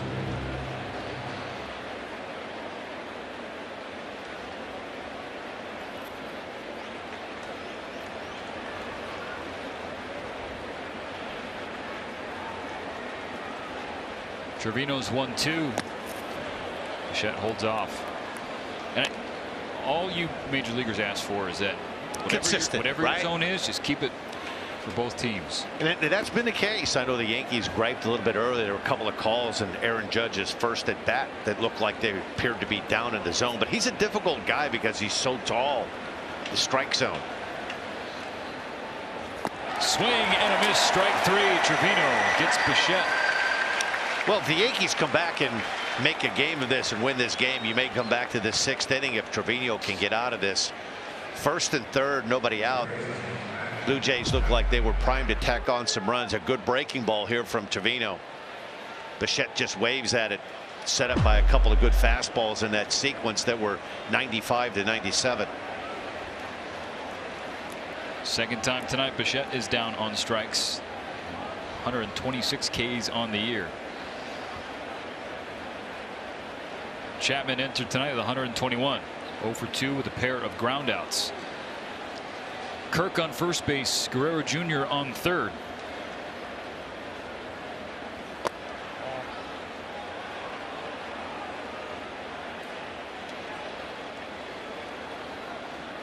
Still fascinated by Gurriel's hair. I know we'll move on, but his ability to get it to stay up like that. I watched a video of him blow drying, straightening. It's a whole process, but man, it works. He's also got the bat working the last 2 months as well. And to channel some good energy for Chapman, who hits a rocket up the middle, but right at Gleyber Torres. How about the job from Lou Trevino? Comes in 1st and 3rd, nobody out, pop up, strikeout, ground out. DJ, Judge, and Rizzo due up next.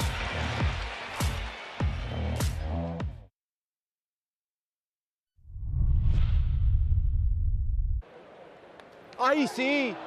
Yo, that one gotta go. That one gotta go. That one gotta go.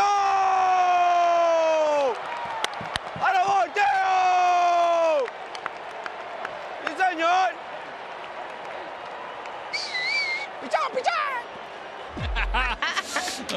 Santiago Espinal wearing a mic. And that was his reaction to Teoscar Hernandez's home run, which made it 3-0 Toronto. Same score here in the bottom of the 6th. I don't know about you two, but I just find it really cool when you get to hear the sounds of the game that you don't get to hear as a fan when you're at home. The interaction between the players themselves on the bench with their teammates. If it were up to me, they'd all wear microphones. We could hear them talk the whole game. Maybe one day. Ground ball from LeMahieu. Bichette going the other way, throws him out. Speaking of going out, we got to go out and find Heidi Watney. I have no idea where you are, Heides. Fill us in. Oh. You have no idea where I'm at? Now I know. We've got Aaron Judge at the plate. Where else would I be? I'm in the judges' chambers out here in right field. It's section 104. It started in May of 2017 when Aaron Judge was just taking Yankee Stadium by storm. I'm here with Kevin. Kevin, you're out here with your beautiful family. What are you out here celebrating? We're out here for my daughter's 10th birthday, my daughter Kayleen, hoping to see Aaron Judge hit number 47, possibly 48 today. Well, he's at the plate right now, so he might get it for you right now. Okay, Aaron Judge is a free agent. A lot has been made about that. What would you pay Aaron Judge to stay here in New York? You got to give him at least $400 million. You got to beat the competing teams. Listen, he's homegrown. He's been here with us. He's our captain. He's a humble guy. He's team first. 7 years, $17 million. Get the man paid. He deserves his money. He's worked for it. He's shown it this year. $400 million? At least. At least. I mean, what do you think, Steven? You think you should take it? Hey, well, I think Aaron Judge should take what's going to make him happy and get his value. But I just appreciate the Chambers sticking up for him as he approaches those negotiations. It'd be hard to argue against any number given what we've seen from 99 this year, Heidi. Yeah, certainly. These guys out here in the stands, out in right field especially, would give him just about any number you can have. But the cool thing about Judge's Chambers, Stephen, you can't buy tickets. It's a part of group sales. So Kevin here contacted group sales for his daughter's birthday. Yeah, they're going crazy. They're having fun. And the Yankees basically say, hey, we've got a Little League group coming in. We've got these guys coming in for Kevin's daughter's birthday. We're going to let them sit in the Judge's Chambers. And Kevin, they say just come out here and have fun, right? Absolutely. Listen, it's always a great night at Yankee Stadium. It's a beautiful night, perfect weather, and you know, hopefully we have a little comeback. I know it's been kind of hard these last week or two, but you know, we all have faith that the Yankees are going to pull through, and we're going to have a great postseason. All right, the Yankee faithful have not lost faith, Stephen. No, definitely not. Do they give them the robes, you think? They must. Heidi, can you ask real quick, do they get to keep the robes? They don't get to keep the robes. They do. He said 2 representatives met them here when they got here before the game started. They handed out the robes. They told him, hey, have a good time. So, yes. At least it's not BYOR. Right. That would be tough. Bring your own robe. Turn around for me for a second. They got the 99 on the back. They've got kid sizes. It's really fun out here, guys. It's great. It's phenomenal. If we ever come back, I might come out here for roll call. You won't. Thank you, Heidi. That little girl in the robe looks like she'd put me away for a long time. An electric scene. So, hey, happy birthday to Kevin's daughter, by the way. Look at Anthony Rizzo going the other way with 2 outs here in the 6th. So a base runner for New York. And something Kevin Gausman will have to navigate through as he's done before tonight. Pretty good pitch here from Gausman. Fastball away. You see Rizzo cuts that swing down. Punches it through that vacated side on the left side of the diamond.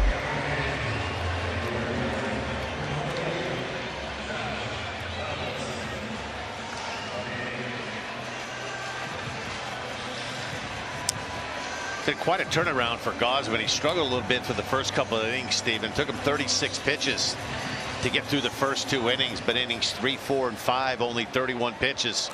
75 pitches here with 2 outs in the 6th. He's got some home road splits, but the Blue Jays believe that they're more fluky or coincidental than anything. This is his first year in Toronto. He has been very good on the road. 2-out base runner for Josh Donaldson. Donaldson swings at the first pitch. Line drive, hooking, foul. Kind of what you were talking about, Steven. You look at the top 3 ERA guys as far as pitching on the road. Dylan Cease of the White Sox is number 1 with a 1.34 ERA. Justin Verlander has had a marvelous year coming back after Tommy John surgery. 1.78 ERA. Gausman third on that list. 1.83 road ERA. Yep. John Schneider, Pete Walker, they love that. 0-1 coming to Donaldson. 1-1 StatCast powered by Google Cloud. Look at that silly looking. He threw all those balls at one time. 89 strikeouts, or 89 swing and miss strikeouts, to be clear, on the splitter. What, 8, 9 strikes? Yep. Donaldson, a veteran. He knows what Gausman's splitter is like. Which is that one bounce for ball 2. After his extra innings heroics the other night, he mentioned that his Uncle Bill had a heart attack and was in the hospital. So, Uncle Bill, if you're out there and you're watching this, we hope you're doing well.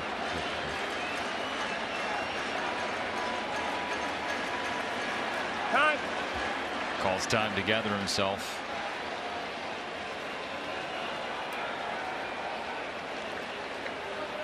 You know, in a day and age where it's the launch angle, I always thought he was a really good high ball hitter. If you're Gausman, you have to be careful of that fastball up and away. Yeah. Good pitch. That's the nasty split finger right there. Now 2-2. This was on Wednesday. Every Yankee fan has seen this highlight several dozen times at this point, I would assume. Yeah, that's the one you have to be careful with him. That fastball up. There aren't a lot of guys that can get to that heater up like he can, but that seems to be in his sweet spot. I love him saying he can't do the gritty. That was Judge saying, do the gritty. And he said, I can't. Gausman with a strikeout of Donaldson and a roar toward the Blue Jays dugout. That is 21 consecutive scoreless innings on the road for the Blue Jays righty.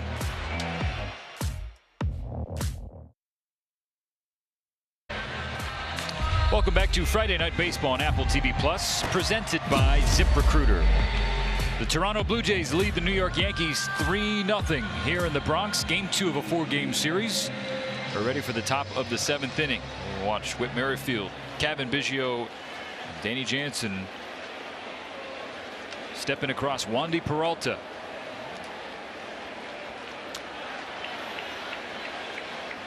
Merrifield bunts the first pitch right at DJ LeMahieu. The Yankees thank you for the out. Sent me every which way I went. I'd go left, you went left. Great job by the Yankee bullpen. Trevino came in at a tough spot in the 6th inning. 1st and 3rd, nobody out. Was able to strand both runners. Good, how are you? Keep it at 3-0. Peralta, ERA under 3. He's thrown the ball really well for the Yankees. As we talked about earlier, Stephen, the Yankees are looking for a guy or two that they can lean on, depend in that 7th, 8th inning. Pinch hitter for Toronto, Santiago Espinal, the all-star. Again, is wearing a mic for us. Comes off the bench and step into Cavan Biggio's spot in the order.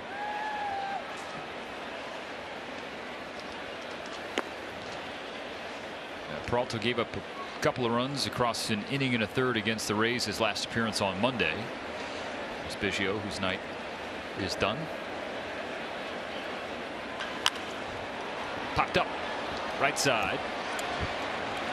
Dancing along the line is LeMahieu. 2 down. This copyrighted telecast is presented by the authority of the Office of the Commissioner of Baseball and may not be reproduced or retransmitted in any form. And the accounts and descriptions of this game may not be disseminated without express written consent. Look at baby DJ. Wow. Zach. Yeah. Katie, those were the good old days, Yeah? right? Yeah. Look at you. Yeah. 2 stints with the Blue Jays. First go around 97, 98, some really good teams.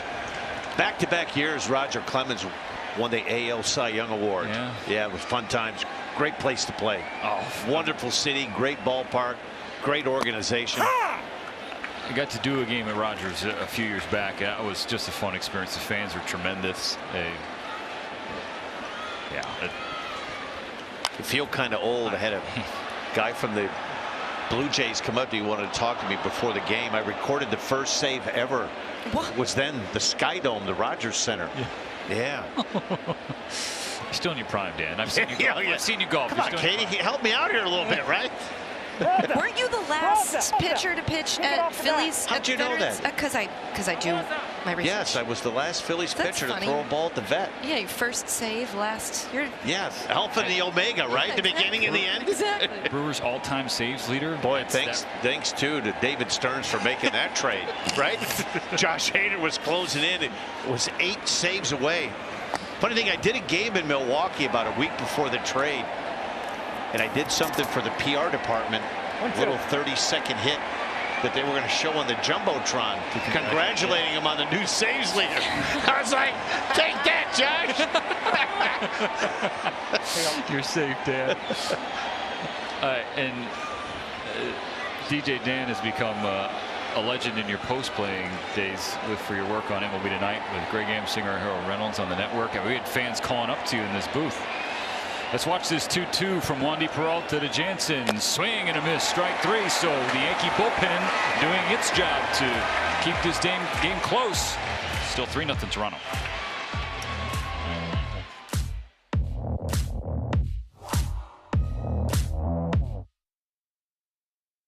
Welcome back to Friday Night Baseball on Apple TV Plus, presented by ZipRecruiter. Shot the other way. He leaps and he makes the catch. Gurriel grounds out, but he does score a run for Toronto. The Blue Jays on the board 1-0. Kevin Gausman will take it as he strikes out the side. This is a blast. You can hear it. Teoscar Hernandez, you heard it, you felt it. 3-0 Jays. That's how we got to this point. 3-0 after the stretch here at Yankee Stadium. Part of a sellout crowd, the 7th of the year in the Bronx. 46,194 in attendance. They show up. They really show up. And it's not cheap to come to a Yankees game. They show up. Hey, you can pick your favorite defensive moment in the greatest play ever sweepstakes, presented by Pixel Vault. for a chance to win tickets to a 2022 regular season game of your choice. Restrictions do apply. See rules and vote by scanning the QR code on the screen or go to MLB.com/bracket today. Enjoy the show wherever you are with the MLB app, with coverage of in-game highlights, pitch-by-pitch features, select live broadcast coverage, and more. You won't miss a beat. Download the MLB app today. Well, for the Toronto Blue Jays, yes, the big home run from Teoscar Hernandez, but Dan Plesac, Kevin Gausman, bouncing back after a tough outing his last time out. He's continuing to shove on the road. He sure has. 21 consecutive scoreless innings from Kevin Gausman. The Blue Jays invested deep, over $100 million to bring Gausman in, and he's been really good tonight. He's been ahead, struggled the first couple of innings. His pitch count was up. But boy, third, fourth, and fifth inning, throwing a lot of strikes. That split finger, as we touched on earlier, one barrel all season long on that split finger. Fastball has been good, couple occasional sliders. This is a big inning for Gausman. That would set up that back into the bullpen. Right now, they'd love to get a 1-2-3 inning. Benintendi, Torres, Kiner Falefa. Santiago Espinal pinch hit for Kevin Biggio in the top of the 7th. Remains in the game at second base behind Gausman.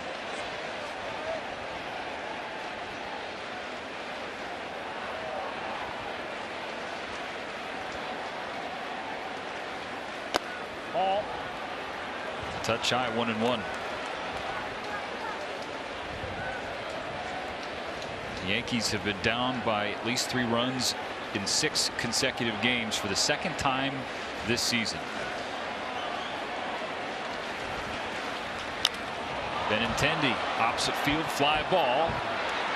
Gurriel tracks it down, 1 down. Let's dive deeper into Kevin Gausman's performance this evening, Dan Plesac. Yeah, pretty good fastball here. He locks up Gleyber Torres. A swing and a miss. We've seen the fastball. He's gotten a couple on the swing variety, and a call. There's the one that you're going to see a lot. The split finger. Throws one by Anthony Rizzo, and a great split finger to Josh Donaldson to get him to strike out the end of 6th. And something we talked about earlier, the Blue Jays, yes, in the wild card race right now. Tampa Bay and Seattle, they occupy the 3 spots. Seattle a game in front of the Rays and Jays. But Gleyber Torres, that one's high and far, but foul. But the Blue Jays are one of those teams, chip in a chair. They're going to be a huge challenge in the postseason if the starting pitching can get to the levels everyone expected to. And Kevin Gausman, a huge part of that. And he's played the role perfectly tonight. Yeah, he has, Stephen. I think at the beginning of the year, what the Blue Jays were hoping Ryu was going to be the leader of that rotation, with Gausman and Barrios sliding in. Alex Manoah's kind of stepped up the pecking order. I really believe if the Blue Jays, if next week the playoffs would start, I believe he would be their game 1 starter. The wild card for me is Barrios. Opposite field into the glove of Hernandez. 2 down. If the Blue Jays could get Gausman, Barrios, and Manoah all throwing well towards the end of the season, it would really bode well. You take a look at these 2 guys, pretty impressive. 20 and 15 with an ERA under 3, and then you look at the rest of the Jays starters, not so much. 19 and 18, that's okay, but the ERA balloons up to 4.96. So it's been a story of their top 2 guys. Yeah. They need to get that 3rd guy. The Barrios we saw in game 1 last night of this series, if that guy shows up, the Blue Jays are dangerous. First pitch sent to right field by Isaiah Kiner Falefa, and Gausman is through 7, shutting here at Yankee Stadium.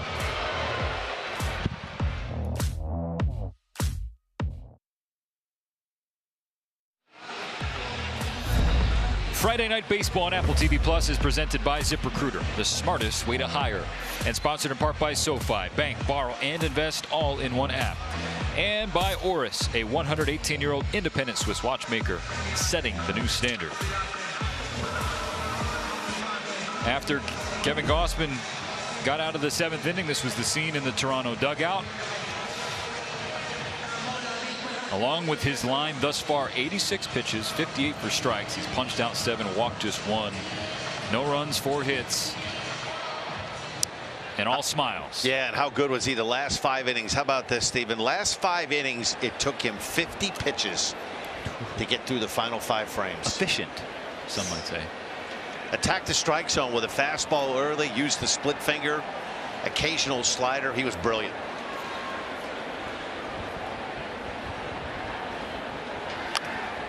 Little tapper just by Jonathan Loizaga, just out of the bullpen. He'll cover first base smartly.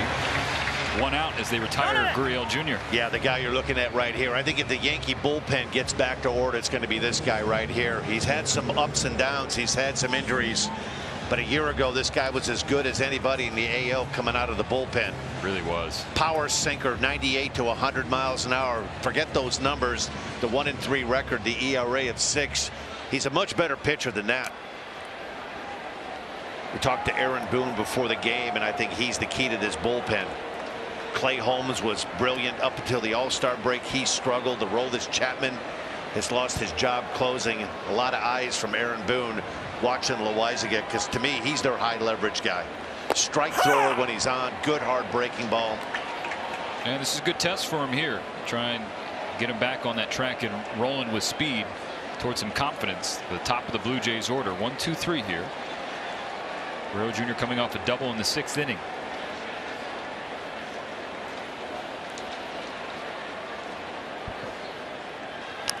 Big hack foul back over 2. Yeah, you know, for the longest time, this Yankee bullpen, the last 4 or 5 years, they've had so many guys they could go to. Chad Green, Michael King, guys that could eat up innings. Loizaga was one of those guys. And they just don't have that guy right now. The 9th inning is in flux. Chapman's lost his job closing games, and for the first time really in Aaron Boone's manager career, which this is his 5th year, the Yankee bullpen, which is normally a strength right now, has a lot of question marks that they need to answer, and answer quickly.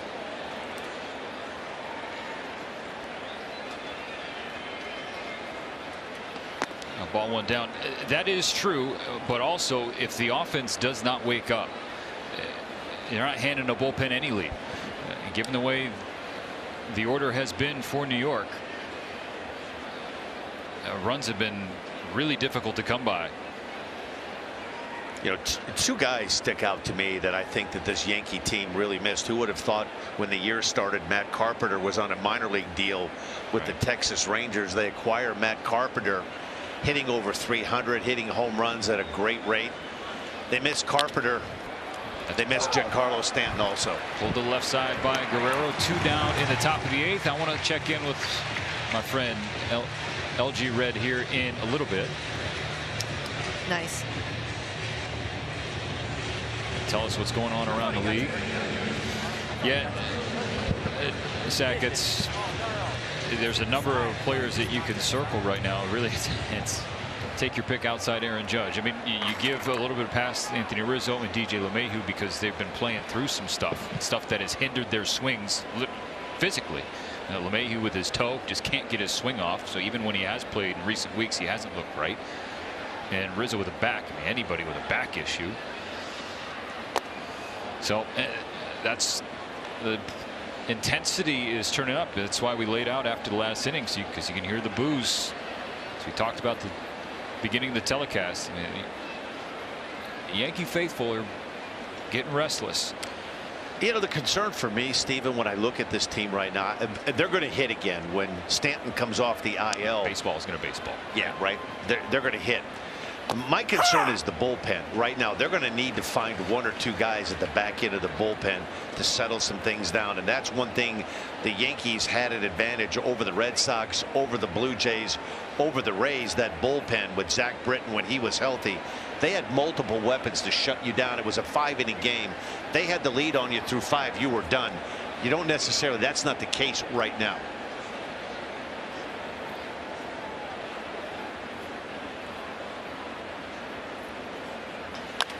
Kirk. Oh, wow. That missed all the netting. Went foul. Everyone's okay. 1 and 2 now. The all-star catcher. And that's a good sign right there. That last pitch from Loizaga, 100 miles an hour. And that's more of the Jonathan Loizaga we saw a year ago. This guy is he's a dominant pitcher. When he's on and throwing strikes, he could get some punch outs. He's hard to get the ball in the air. He has good sinking action. Tough out in front of him, Kirk. 2 for 3 with back-to-back singles his last 2 times up. Here's the 1-2. That one fair ball down the line into right field. Oh, that one might have hit chalk. 2-out base hit for Kirk. Third hit of the ball game. You know, he's kind of a catcher version of Arias from the Blue Jays, right? Guys that have great bat-to-ball skills. This was a really good pitch. Sneaks it just fair inside the bag. The ball girl does a great job getting out of the way. Right off the bucket. So he's aboard for Hernandez. And in the 4th inning, it was a base hit from Kirk right before Teoscar Hernandez sent his 18th home run into center field. 7 3-hit games this year for Kirk. And what a story, what a rise he's had through the Jays organization. For Hernandez, at the OPS north of 800 coming into tonight, up to 811 after the blast.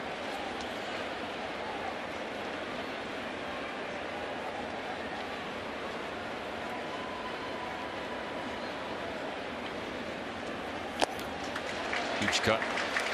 Got a piece, but into the glove of Higashioka. 1-1. You know the story when we're talking about this American League East, and we still don't talk about it enough, the Baltimore Orioles have come out of nowhere. The best team in August, I think. They had the best Right? record in the division in August. Orioles magic has been prevalent throughout the summer there at Oriole Park at Camden Yards. Popped up by Hernandez. Right side of the infield. Torres will waltz over. Okay. Made it fun. Here's out number 3.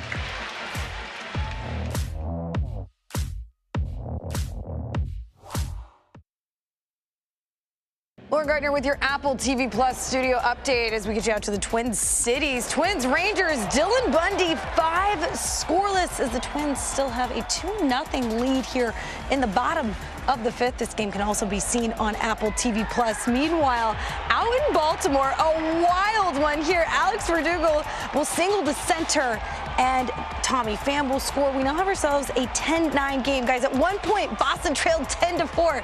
This thing, as Gwen Stefani would put it, is bananas. I know, early too. Still plenty of ball game left. More weirdness upon us, maybe. Somebody threw There's money. a dollar. A here at dollar is Yankee floating Stadium. down through the Sorry, LG, we got distracted. There was floating dollars in front of our faces. That was wild. Maybe, and then we show Vlad Jr. We talked about his potential big contract. He's gonna need more than just the one Washington, though. Yeah, probably. But a Good little kid did catch that, so. Good for him. Put in the piggy bank. Kevin Gausman's night is done after 7 full. Jimmy Garcia will enter. His numbers on the 2.88 ERA. At the bottom of the Yankee order, Oswaldo Cabrera. Yeah, this is really a perfect recipe. If you're a fan of the Blue Jays, Gausman gives you 7 good innings. Now you can go to those high leverage guys, and Yimi is one of those guys for the Blue Jays. You don't see very few relievers with a 4-pitch mix, but he has 4 pitches. Fastball, slider, curveball, and a changeup. Good movement on his 2-seam fastball. He'll get a lot of ground balls. The Blue Jays bullpen been terrific, as you alluded to, Dan. Best in baseball really since the 12th of July. 2.12 ERA for Toronto relievers. 3-1. Cabrera with. You've seen this in the minors. I'm glad he didn't ditch it now that he's in the show. Little shuffle. Juan Soto-ish in the box. The Yankee offense with runners in scoring position. Yeah, those numbers aren't pretty. Avert your eyes. Well, we're doing not pretty numbers. In their last 10 games, including tonight, the Yankees have scored 3 or fewer runs in 9 of them.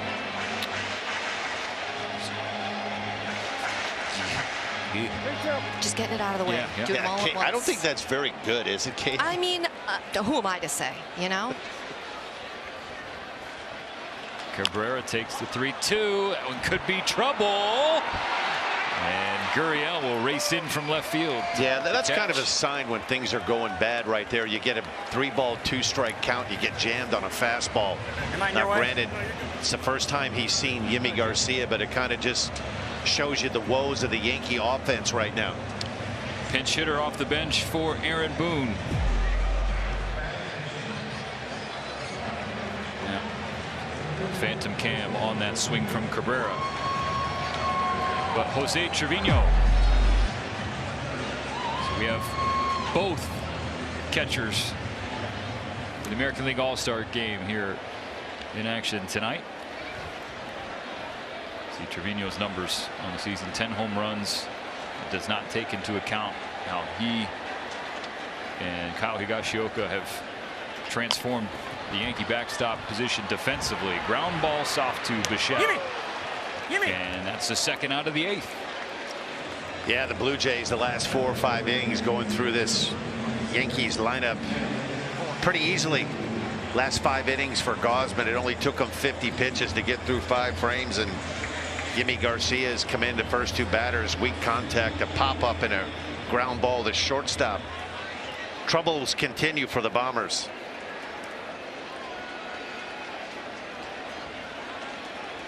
Two outs in the top of the order now with DJ LeMahieu.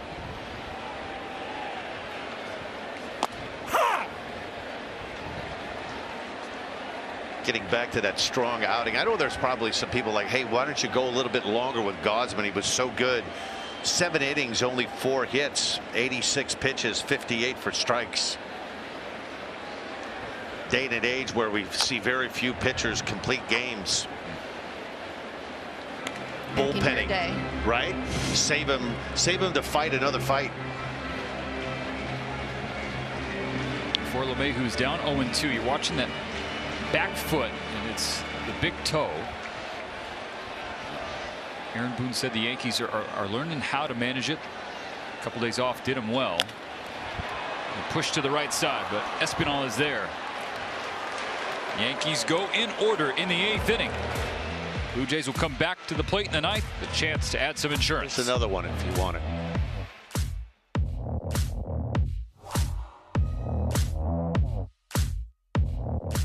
Score the same as it was after the top of the 4th inning. That's 3-0 Toronto here at Yankee Stadium on Friday Night Baseball on Apple TV+. So it's on to the 9th inning. Aroldis Chapman.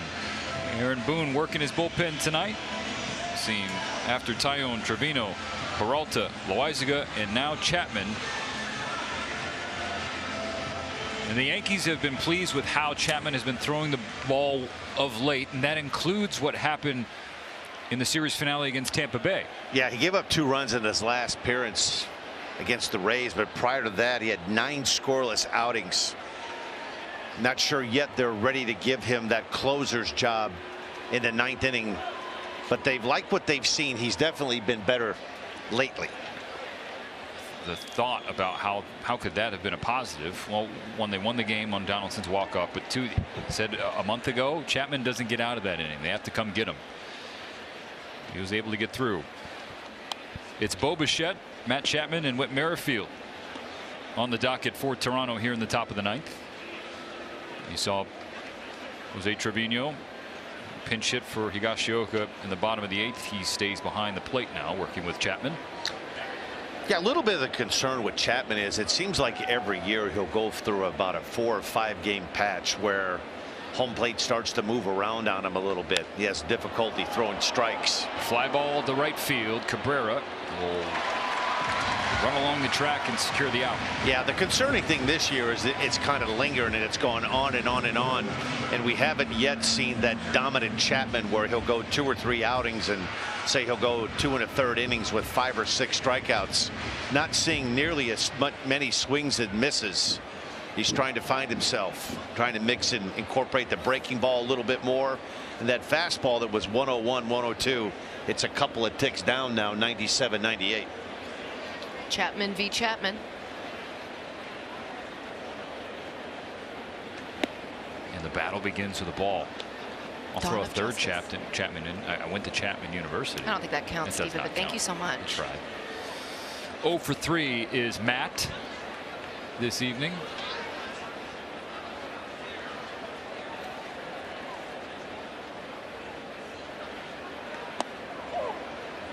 Strike one at the knees. Aaron Boone told us before the game that Clay Holmes has been bothered by a little bit of a lower back issue. They're hoping to have him back into the mix here in the next week to 10 days. Desperately needed. They need some arms, some guys to throw some zeros up at the back end of the game. Chapman somehow pulled the hands in on that for a 1-out base hit here in the 9th inning. And while we have a moment, just want to shout out the outstanding broadcast crews for both Toronto and New York for Sportsnet. You got Dan Shulman, who's going to be a Hall of Famer, Pat Tabler calling game, Arash Madani, Hazel May, and Buck Martinez. First analyst I ever got to work with doing a big league game was Buck, and I'm glad that he's back calling games. And Buck, it makes us all happy to see you doing what you love. And then on the yes side, Michael Kay, David Cohn, Paul O'Neill, Meredith Marakovitz. Paul O'Neill going to be honored this weekend in a huge way here at Yankee Stadium. So I still don't understand where they're going to put his number on that retired numbers display. There's no space. They figure it out. You just put it in the middle. It's going to be lopsided. Shift it around. Eh. Merrifield went for tree. Any suggestions, Katie? No, What to do? Don't be a problems person. We're open for everything. Designer. You're on a roll. You got your bobblehead, your bobble doll tonight. Yeah. John Sterling and Susan, right? Yep. Everything's coming up Nolan. Look, there's nowhere to put it. Also, that is so many numbers. The other night, the Yankees had 3 players on the field in the 90s with their numbers in the 90s. It was the first time in, I don't know, somebody look it up. Since spring training, right? Since spring training in March. That's a good point, Zach. Chapman with a look back at Chapman, and he'll check on him at first base.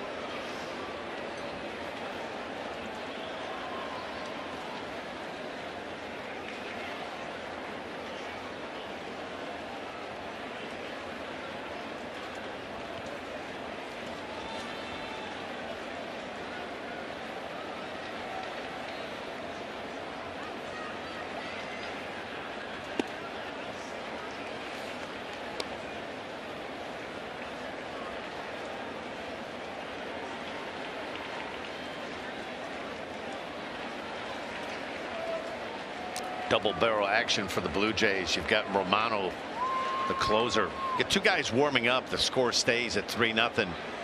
We'll see Romano come in. Gets to the backstop, allows Matt Chapman to advance into scoring position. Would assume if the Blue Jays score a run, takes it out of a save situation. Yep. It's the old Bob Uecker, just a bit outside, right? Now 3-0. Merrifield has twice led the league in hits back-to-back years, 2018 and 19.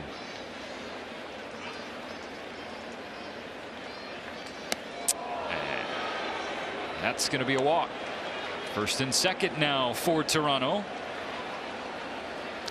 You can almost tell, you can almost see the last 4 or 5 pitches from Chapman. As soon as the runner reached first base, he was out of the windup into the stress position. He's not as comfortable, had to pay attention with the runner at first base. Threw over a couple of times and has to speed up his delivery. He's an easy guy to steal bases on with that high leg kick that he has.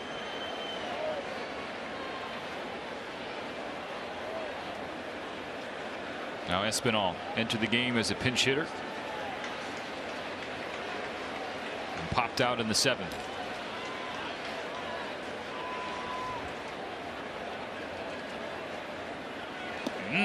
Good work by Trevino to keep that one in front of him too.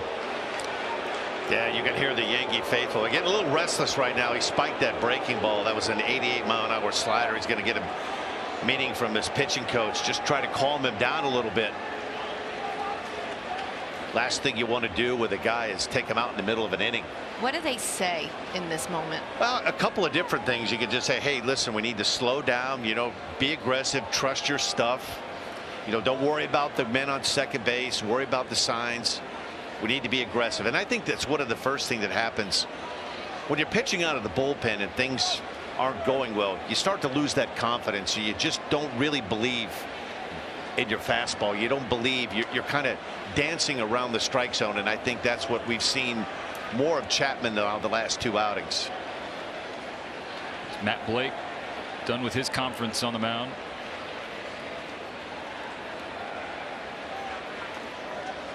It's such a delicate wire that you walk as an organization, as a pitching coach and a manager. You want to see a guy get through an inning that could build some confidence.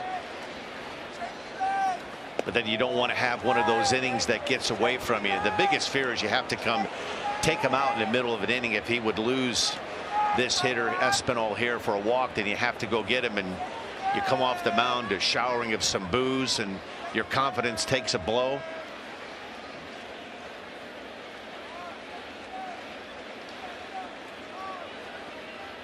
Espinal taking the whole way as Chapman can't find the strike zone. Now 3-0.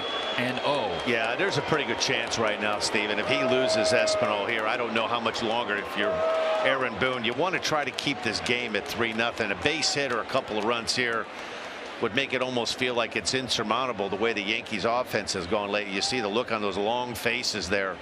Yeah, the face has been the same way now for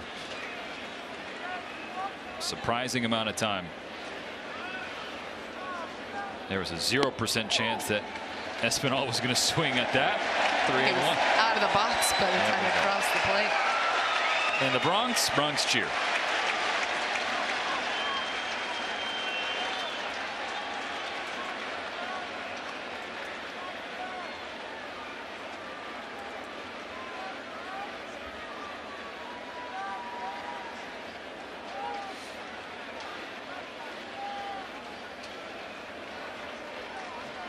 Matt Chapman on second base, Whit Merrifield on first. The Toronto Blue Jays leading by 3 here in the top of the 9th inning.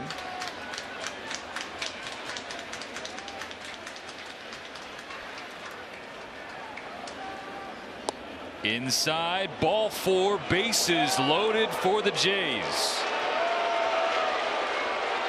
And you were right, Dan Plesac. He lost Espinal, and now he's losing the baseball. Aaron Boone will come out of the dugout. Yeah, there's not much you can do when you have a guy that's spraying the ball all over the plate like he is right now. This is a big inning, a big out. And Aaron Boone can ill afford for this to get any worse. So as Chapman exits to some boos, we'll step aside for a moment.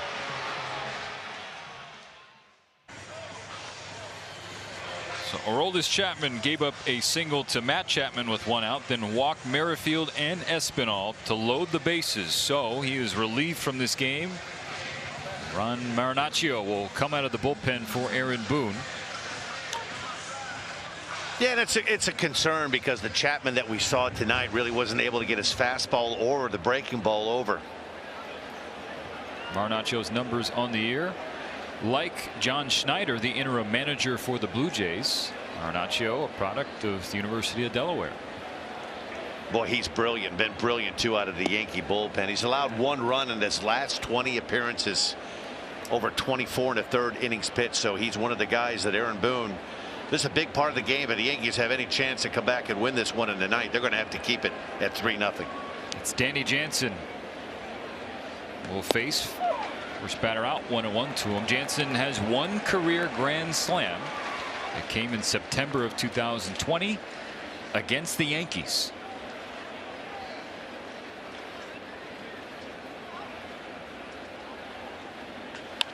Jansen with a fly ball. Right center field, tailing toward Cabrera. Has it. Tagging is Matt Chapman. The throw will instead go to third base. It's off the bag. So Merrifield safe. A run scores. 4-0 Toronto.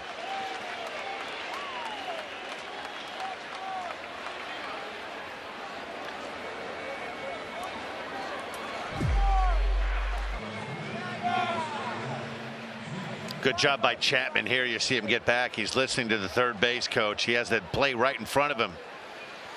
Checks back too. Yeah, a little bit surprised Cabrera didn't take a shot to try to go ahead and get that lead runner at home. He did a good job of backing up and catching that ball with his momentum coming forward.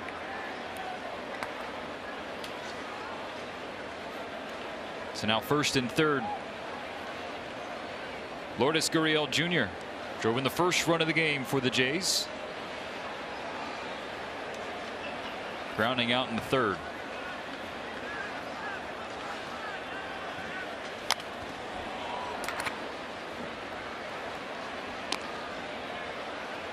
Don't believe we've mentioned yet that yes, he is related to the Gurriel, but just in case people don't know, Yuli Gurriel from Houston.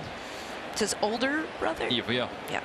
Big brother, and little brother's been making big brother and their whole entire family proud this summer. That's for sure. You see his batting average above 300.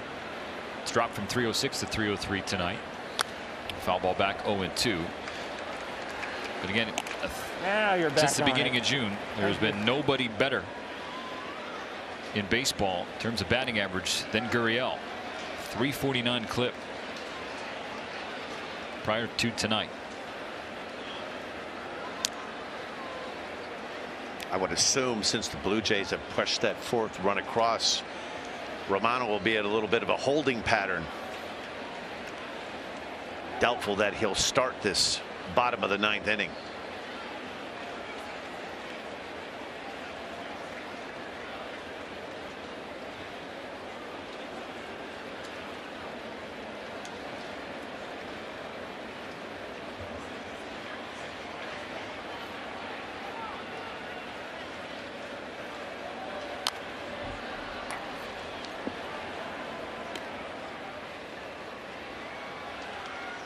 Espinal was taken off with 2 strikes. He has to go back. Yeah. Someone's calling for you, Dan.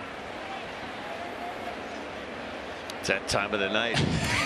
Yeah, 4-0 game in the ninth inning. Sure. It's awful quiet here. Yeah, it's just, again, 46,194, and you can hear a pin drop in this place right now. Just kind of at a loss for words. I mean, and the only ones that are being thrown out are bad ones. Yeah, for a team that's 73-46. Think about that. Yeah. In first place by 9 games, and it just has a feeling. There's a look. That's what it feels like to everyone here. They're great at home too. They've been great at home this season. It happens. Baseball, right? It happens.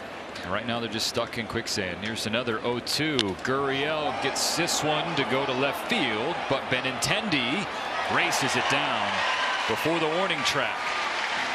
The Blue Jays do tack on a run. 4-0 now, going to the bottom of the ninth. Aaron Judge will try to spark a comeback. Weak comeback.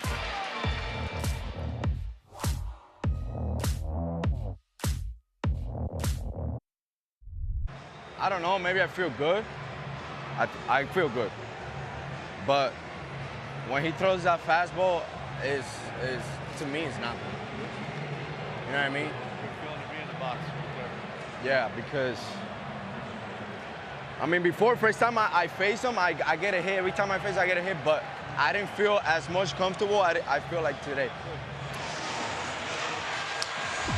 One final time, we thank Santiago Espinal for wearing a mic. That was him talking with Mark Budzinski, the first base coach of the Jays, about facing Aroldis Chapman there in the ninth inning. Perspective from the second baseman of the Jays. He'll try and help Jordan Romano lock up another victory for the Jays. He pitched a scoreless frame last night in the series opener. All right, so as Aaron Judge steps in, 2 sides of the coin. The Yankees 31 comeback wins this year, second in baseball behind the Dodgers. Romano 26 saves, 1 behind Hendricks and Clase for the AL lead. And last night was as good as I've seen him, Stephen, all season long. 7 brilliant innings from Gausman, and Jimmy Garcia pitched a scoreless 8th inning. Romano last night 10 pitches, anywhere from 98 to 100 miles an hour with that hard breaking ball. Gosh. When he's on, he's awfully tough. You touched on it. Made the All-Star team this year. Local guy, grew up just outside of the Toronto area. Big arm. He's finally put it all together.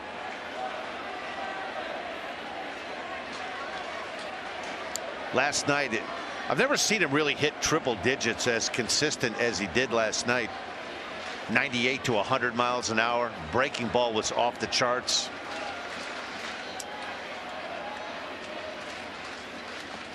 In the dirt, missing on Judge, 1 and 2. You know, at times it goes to that breaking ball so much. I just wish he'd use that fastball a little bit more. See Judge's numbers the last week's worth of games: 2 for 23, 8 punch outs, 5 walks. Having to adjust, the team's not giving him much to hit. I understand trying to be careful facing 99. Fouls went off to stay alive. The Yankees have had only one runner reach second base tonight, and that was in the first inning. It was Judge. Katie, taking away the walk-off win against Tampa Bay last night, 2 runs, and both those runs for New York came on baseballs that didn't leave the infield. It was T.J. LeMay who just saw this hair in disarray. Infield single, then a ground out from this man.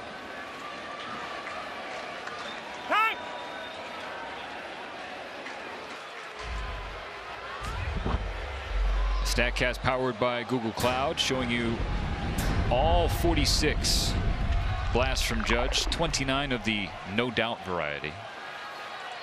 That means a home run in every single ballpark in the majors. Catcher's interference. Catcher's interference. Called there behind home plate by Junior Valentine. And so Aaron Judge will head to first. Yeah, that was a pretty good fastball, too, from Romano. 98 miles an hour, a little bit over belt high. Get a good look at it right here. You see Jansen just kind of reaching out to go get this. You'll watch Judge's barrel just catches the top portion of that glove.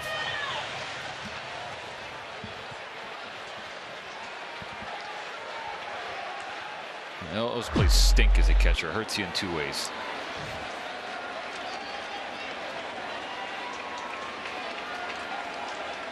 Leadoff batter aboard for New York here in the bottom of the 9th inning. It's still a comfortable 4-0 lead for the Blue Jays at this point. Strike one to start off Anthony Rizzo. Yeah, this is where you really have to pay attention here for Romano right now. Even though the score is 4-0, you have to constantly think about making quality pitches. 1 out, 1 pitch at a time.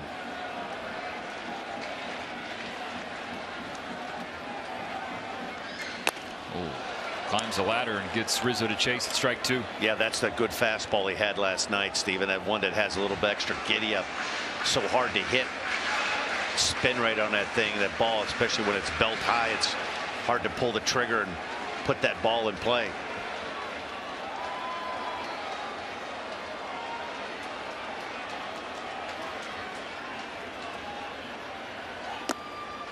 Romano lost that one. Yeah, that was a little bit of an overthrow. You almost see a little bit of a recoil after he threw that one. That one had a little bit of angry on it. Tried to throw that one 100.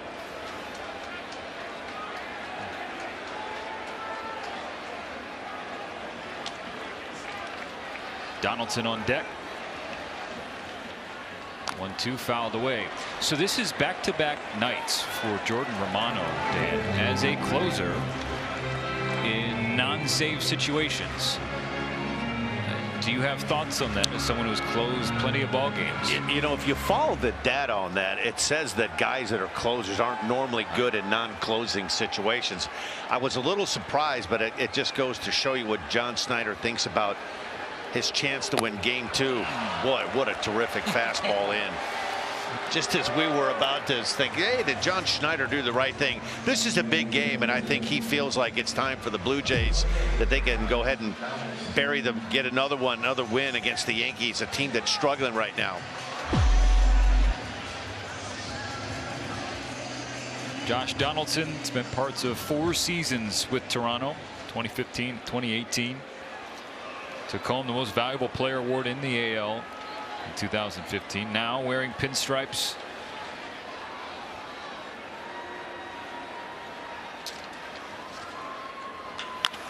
First pitch ripped into the glove of Bichette, and Judge gets back safely before the Jays can double him up at 2 down. Time. Romano. I know he's struggling offensively, but defensively tonight, Bo Bichette has looked incredible. Look at that. Every time, I feel every game we've had the Jays on Friday Night Baseball, he's made a play. Yeah. Look at that. All around. Whew.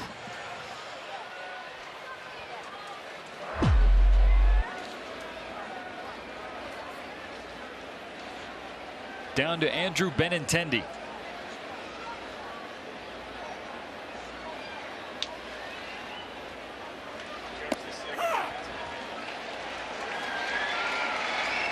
Indifference for Toronto's defense. Second base for Aaron Judge.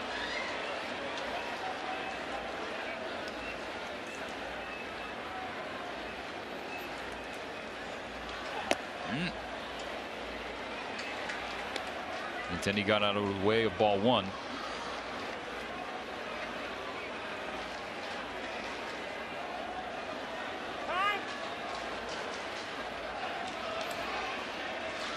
Anyway, Jackie Bradley Jr. did come into the game for the Blue Jays as a defensive replacement in center field. So you have JBJ in center and Benny Baseball there in the box for Red Sox fans to look at.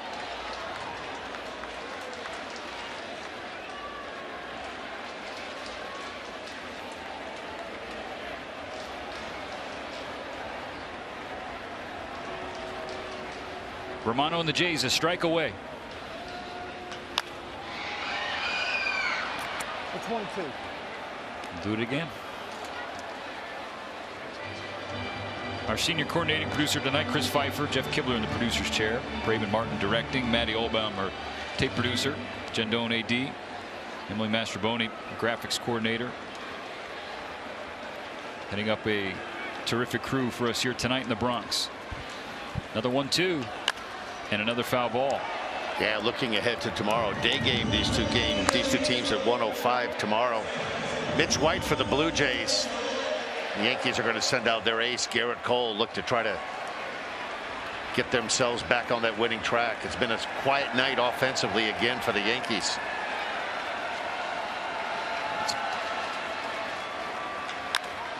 Fly ball to center. Benintendi to Bradley Jr. The same old song in New York, and it ain't Frank Sinatra. Well, I mean it is, but it ain't. As Frank. 4-0. The Toronto Blue Jays shut out New York and pick up another game on those first place Yankees. Yeah, it's kind of tale of two different teams right now. It seems like the dog days of August are getting to the Yankees, and it seems like the Blue Jays are starting to find their mojo right now. The bullpen was great tonight. Romano and Jimmy Garcia, 7 strong from Gausman. The Blue Jays are firing right now, and the Yankees, Katie, they're reeling. Yeah, it does appear that way. Great outing from Gausman, as you said, and it looks like the Blue Jays are doing well. The Yankees are going to want to win tomorrow because that would be 6 straight losing series for them if they can't pull that off. The Yankees have been shut out for a 5th time since the All-Star break. They were shut out 6 times in total prior to the All-Star game. It's time for our SoFi player of the game tonight, and it was Kevin Gausman. Dan Plesac. Yeah, he was brilliant. 7 scoreless innings, in charge the entire game. Good heater. Filled up the zones with that split finger. He was brilliant. Just what the Blue Jays needed in a 4-0 win over the Yankees. 7 shutout frames, gave up just 4 hits, walked 1, struck out 7, then gave the ball to a Toronto bullpen that has been dealing the last couple of months. Garcia and Romano closed things out. And we will close things out now by reminding you that Friday Night Baseball is back next week on Apple TV Plus at 7 Eastern. We will be at Fenway Park for the Tampa Bay Rays and Boston Red Sox. At 10 Eastern, the Guardians will be in Seattle visiting the Mariners. For Dan Plesac, Katie Nolan, Heidi Watney, and our terrific crew, I'm Stephen Nelson. I want you to stick around for post-game coverage on the Friday Night Baseball studio show presented by SoFi. Until next week, stay safe, enjoy the baseball game. These are the dog days, but that doesn't mean they can't be fun. It was fun tonight for the Blue Jays, who shut out the Yanks in the Bronx.